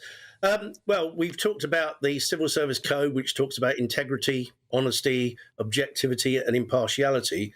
But the prime points, and this is actually in the code, to serve the government, whatever their political persuasion, maintain political impartiality.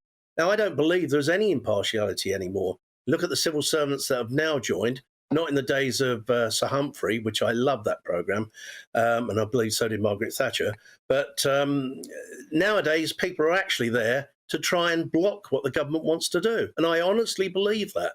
And I think the whole thing needs to be cleared out.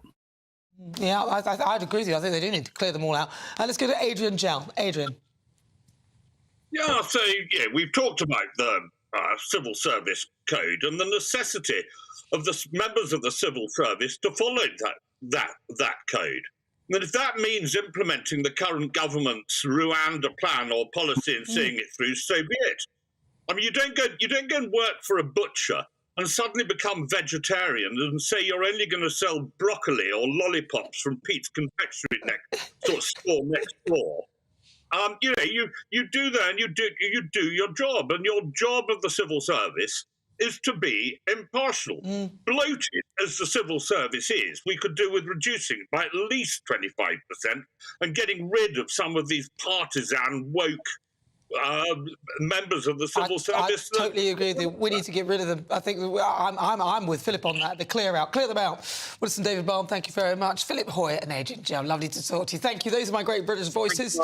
We love hearing what they think, but now it's time for my mini debate, because it's something that I saw earlier this week, an interview this week. A BBC Radio 5 Live presenter says an overwhelmingly white workforce has an impact on his mental health. Of course, speaking to a journalism diversity conference, the presenter said there are no Muslim workers involved in the senior editorial process at Radio 5 Live. And that was, of course, Nihal, wasn't it? What's his name? Nihal Atharadayaka or something. Yes, his name's not on there, which is interesting. Right, let's see what my panel make of that. Christian Hamilton, Danny Kelly. Start with Danny Kelly, because he's... Ex-BBC. Yeah. The irony isn't lost on me that the only reason that lad might be on air is because he's ticking a box. I mean, that's the irony of the whole thing. That's how he got his job. He's probably on air because he's not white. So I think people need to understand that. And well, also, you say that, Danny, but... No, I do listen, say that. No, listen, let me finish. Because it's a possibility. Yeah, maybe, but the thing is, I get a lot of that here on GB News. People go, you're only there because you're black. No, I'm a very talented person. That's what I think, and that's why I'm here. So that's not fair, really, to come and say that about him. Qualify it, though, because the BBC, by their own admission, have quotas about representing ethnic minorities. Yeah, but he might... Yeah, they may have a quota, may not. but he's also he may good, or he may though. not. He might be good. It's a possibility. That's all I'm saying, it's a possibility. And, by the way, what does a Muslim look like?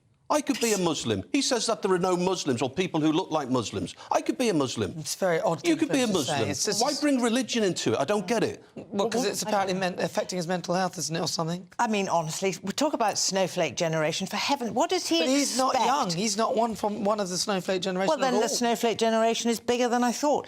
I mean, what does he expect? We are still an 86% white country, for goodness sake. What does he expect? Does he expect the whole thing to be reversed? It's madness. It's like that woman the other day complaining about the white-looking balcony at Buckingham Palace. Our royal family is basically white. We're a white country. What does he expect? Well, yes, he said... It's poor little diddums. Yes, he's speaking to a journalism diversity conference at Radio 5 Live. He told the Journalism Diversity Fund at the conference at the BBC Media City in Salford that many were leaving the company due to the culture. And he also said that he noticed a difference since moving to the north after living in London for 20 years. So he's just saying that it's really affecting me, that I walk in and all I see is white people. I've seen a lot of people leave this building because they couldn't deal with the culture. The culture of being white, surrounded by white people. I think you'll find that the BBC employs a much larger percentage of non-white than there are in the country as a whole. So, you know... But I think ultimately, I think the bottom line is this focus on diversity, as in diversity, and the only diversity they see is the colour of skin, is not great. And I think they need to focus on diversity of talent and ability. That's right. And actually move away from talking about having black people or white people or whatever, and just stick with that. But listen, in a statement, the Journalism Diversity Conference and a BBC spokesperson said this: events like this, one today, are instrumental in bringing new talent in as we work towards making our organisation as inclusive as possible. We want everyone who works at the BBC and those considering a career with us to know we are focused on creating an inclusive culture where everyone feels that they belong. Apart from what they did to you, Danny.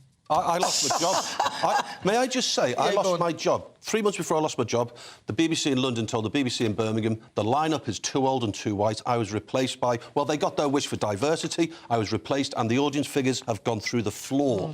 It's not a meritocracy anymore. It just needs to be the best person for the job, I think. GB News picked me up, which was the best thing that ever happened. Yeah, there you go. You're male, pale and stale. That was your problem. That's perfect. Well, it fits here perfectly. Right, and now it's time for Supplement Sunday, where my panel and I discuss some of the news stories that caught our eyes. Right, let's see. Christine, Danny, who should we start with? Who wants to go first? Go on, Don't mind.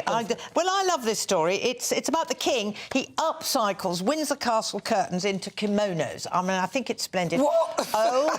old royal curtains have been upcycled into kimonos at the suggestion of the king. Apparently, vast swathes of fabric were lying unused in storage somewhere around Windsor Castle, and they've been made into kimonos and they're going to be sold at auction for charity. About 50 metres of material has been used to make these garments, and they've been done by fashion students, and each one took between 8 and 10 hours to tailor by hand. So I think it's good for the king. Interesting. Does he wear the kimonos or is it for other people? The kimonos for him or for other people, I'm wondering? Oh, no, they're going to be sold for charity. He could buy one if he wants to. Interesting. I think they might be a little bit stiff, but they'd make a great statement.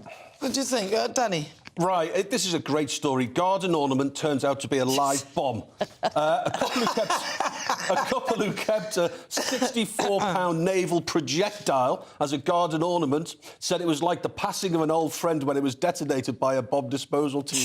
Get this, listen to this. Mrs. Edwards said she used to bang her trowel on the bomb to remove earth after gardening. It had been in the garden for 97 years. They thought it was a dummy, and it was picked up by the MOD, and it was alive, and she'd been banging it. Oh, my God. For 50 years with a garden trowel. That's hilarious. It's brilliant. That's funny. Milford Haven, this, isn't it? Milford Haven, yeah. That's hilarious. Well, let's over to my supplement. Pressure is growing on Harry and Meghan to demand action because, of course, Obed Scobie, his new book that came out, Endgame, which sort of goes on about the whole racism thing, and so I haven't read it, thankfully, and sort of points out two people who are supposedly the racists in the royal family, although he calls it unconscious bias, to be fair.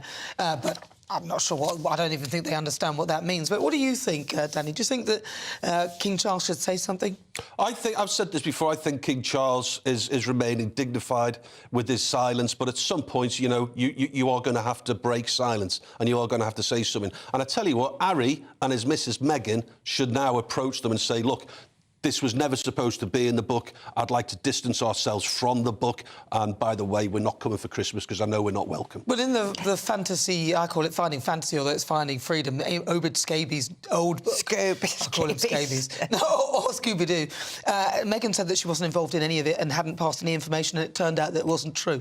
Well, if so, why aren't they, Harry and Meghan, why aren't they saying, we have not said this, we do not think they're racist, etc., etc. And there's this extraordinary thing. Scabies says that he didn't put that. It's a good name. He did not put that in the original thing when it was sent over to be translated in Holland. Dutch.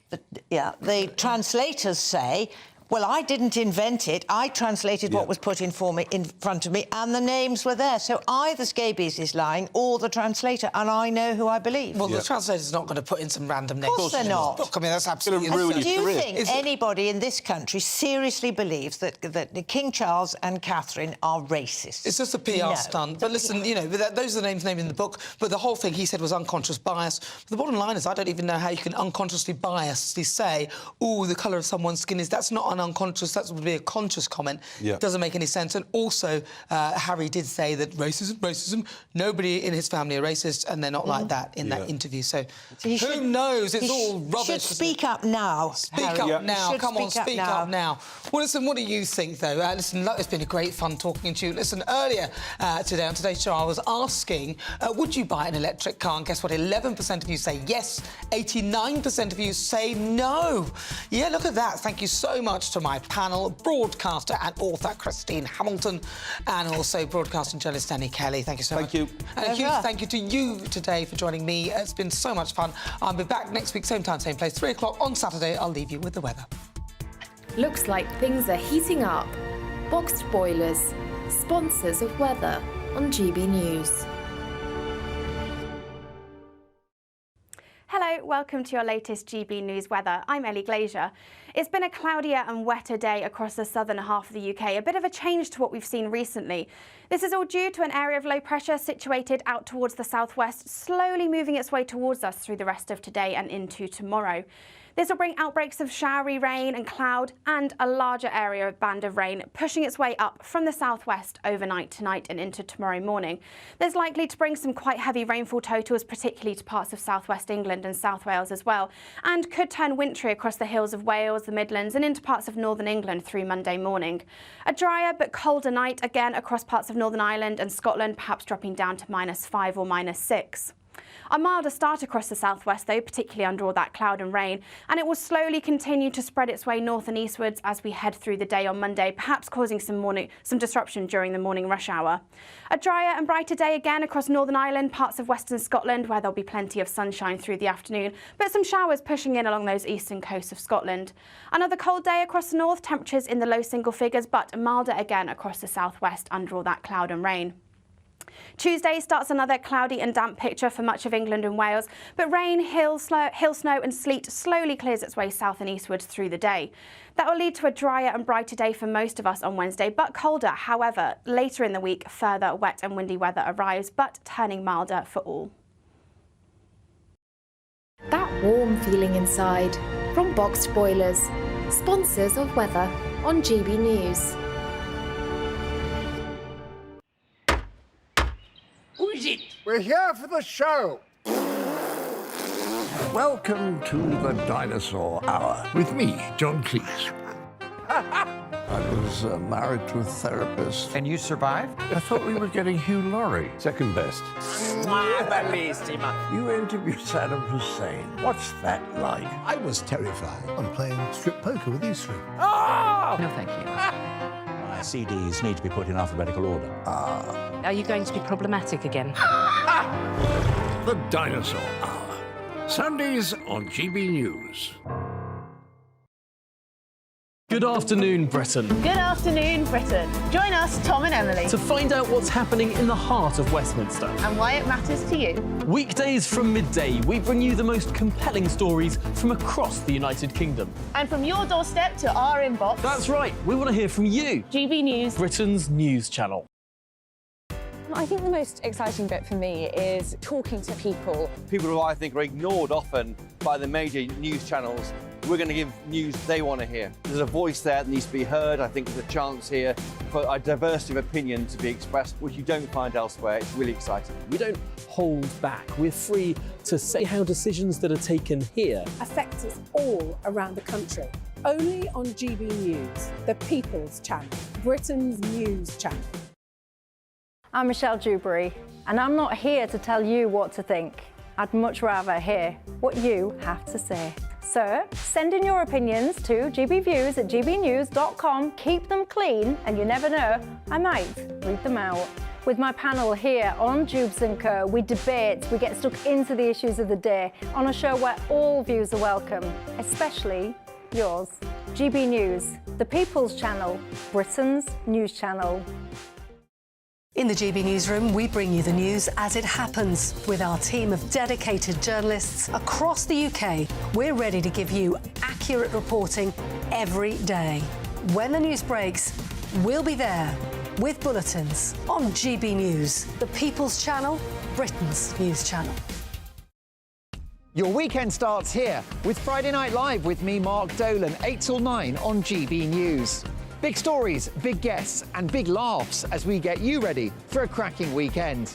That's Friday Night Live with Mark Dolan, Fridays 8 till 9 on GB News. Bring your own drinks, the admission's free. GB News, unlike other broadcasters, isn't obsessed with the London-Westminster bubble. We think there's a nation beyond the M25, and that's why we talk about the issues that matter across the land. Join me on State of the Nation, 8 to 9 o'clock, Monday to Thursday, on GB News. Daisy's listening, and you should too. Tired of the usual focus-tested, pre-prepared Westminster runaround? Well, so am I. So you want higher taxes? Is your department to blame for this? Are you rethinking this policy? Every Sunday at 9:30, I'll be sitting down with those in power to get the truth about the issues affecting you. Let's be honest, we've known about the cost pressures of this project for years, not months. That's the Camilla Tominey Show, a politics show with personality. On GB News, the People's Channel, Britain's news.